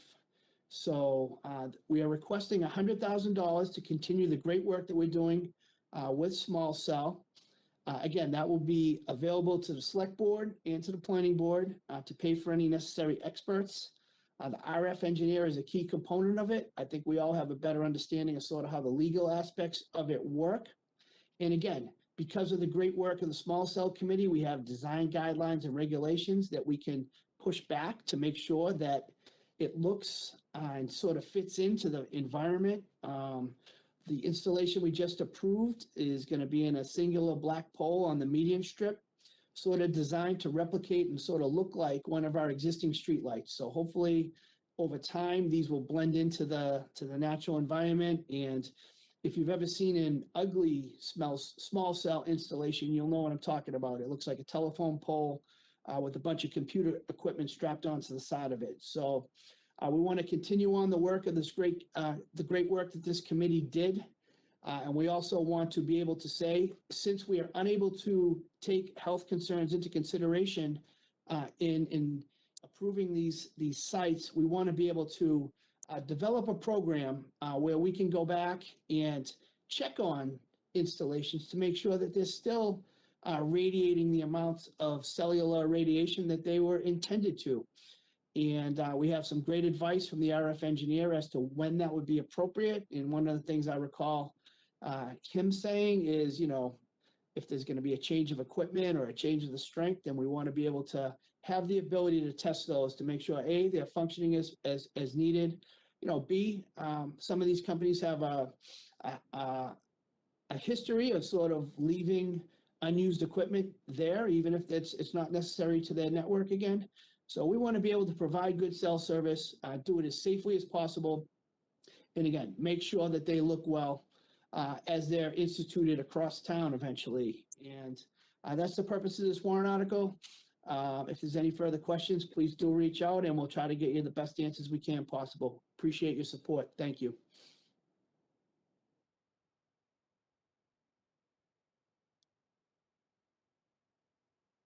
Okay.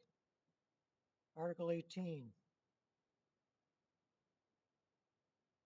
Selectmen small cell peer review has been moved and seconded by the Ways and Means Committee to see if the town will vote to transfer from free cash the sum of $100,000 for the purpose of completing legal analysis, peer review, or any other consultation or testing required for small cell applications or the town's small cell and wireless infrastructure. Selectmen supported this 5-0.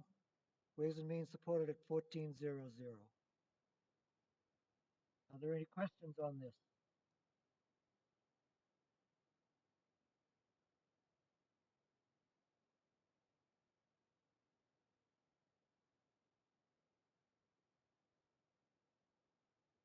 Not seeing any hands, so I guess we'll take a vote on this. We could have a poll, please, Amy.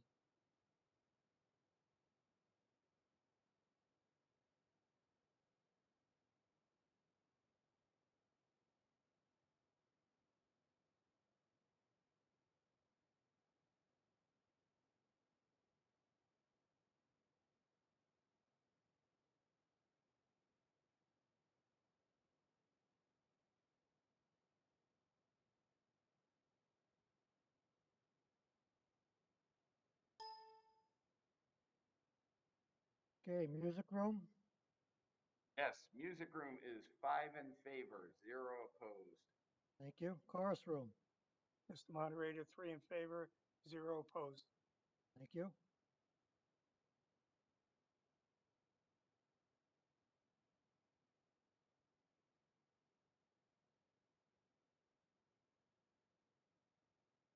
Being 82 in favor, 1 opposed, and 1 abstention. Article 18 passes. Now it's about 10 minutes of 11. The next three articles are all about funding compensation. And it might be advantageous to be able to discuss those all one after another. And I don't think we'll get them all done in 10 minutes. So I think the moderator would consider a motion to adjourn until, what day is today? Until next Monday at 7:30. So moved. So moved. Second.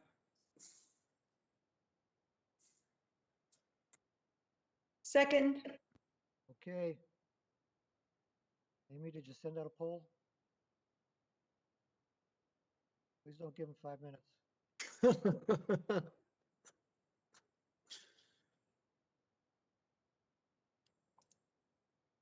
That way we don't get to leave early. But I will take votes from the music room and the chorus. All right, we got 5 voting with their feet in favor. Chorus room. 0. We've got our coats on. We're gone. 3 in Okay. favor, 0 opposed.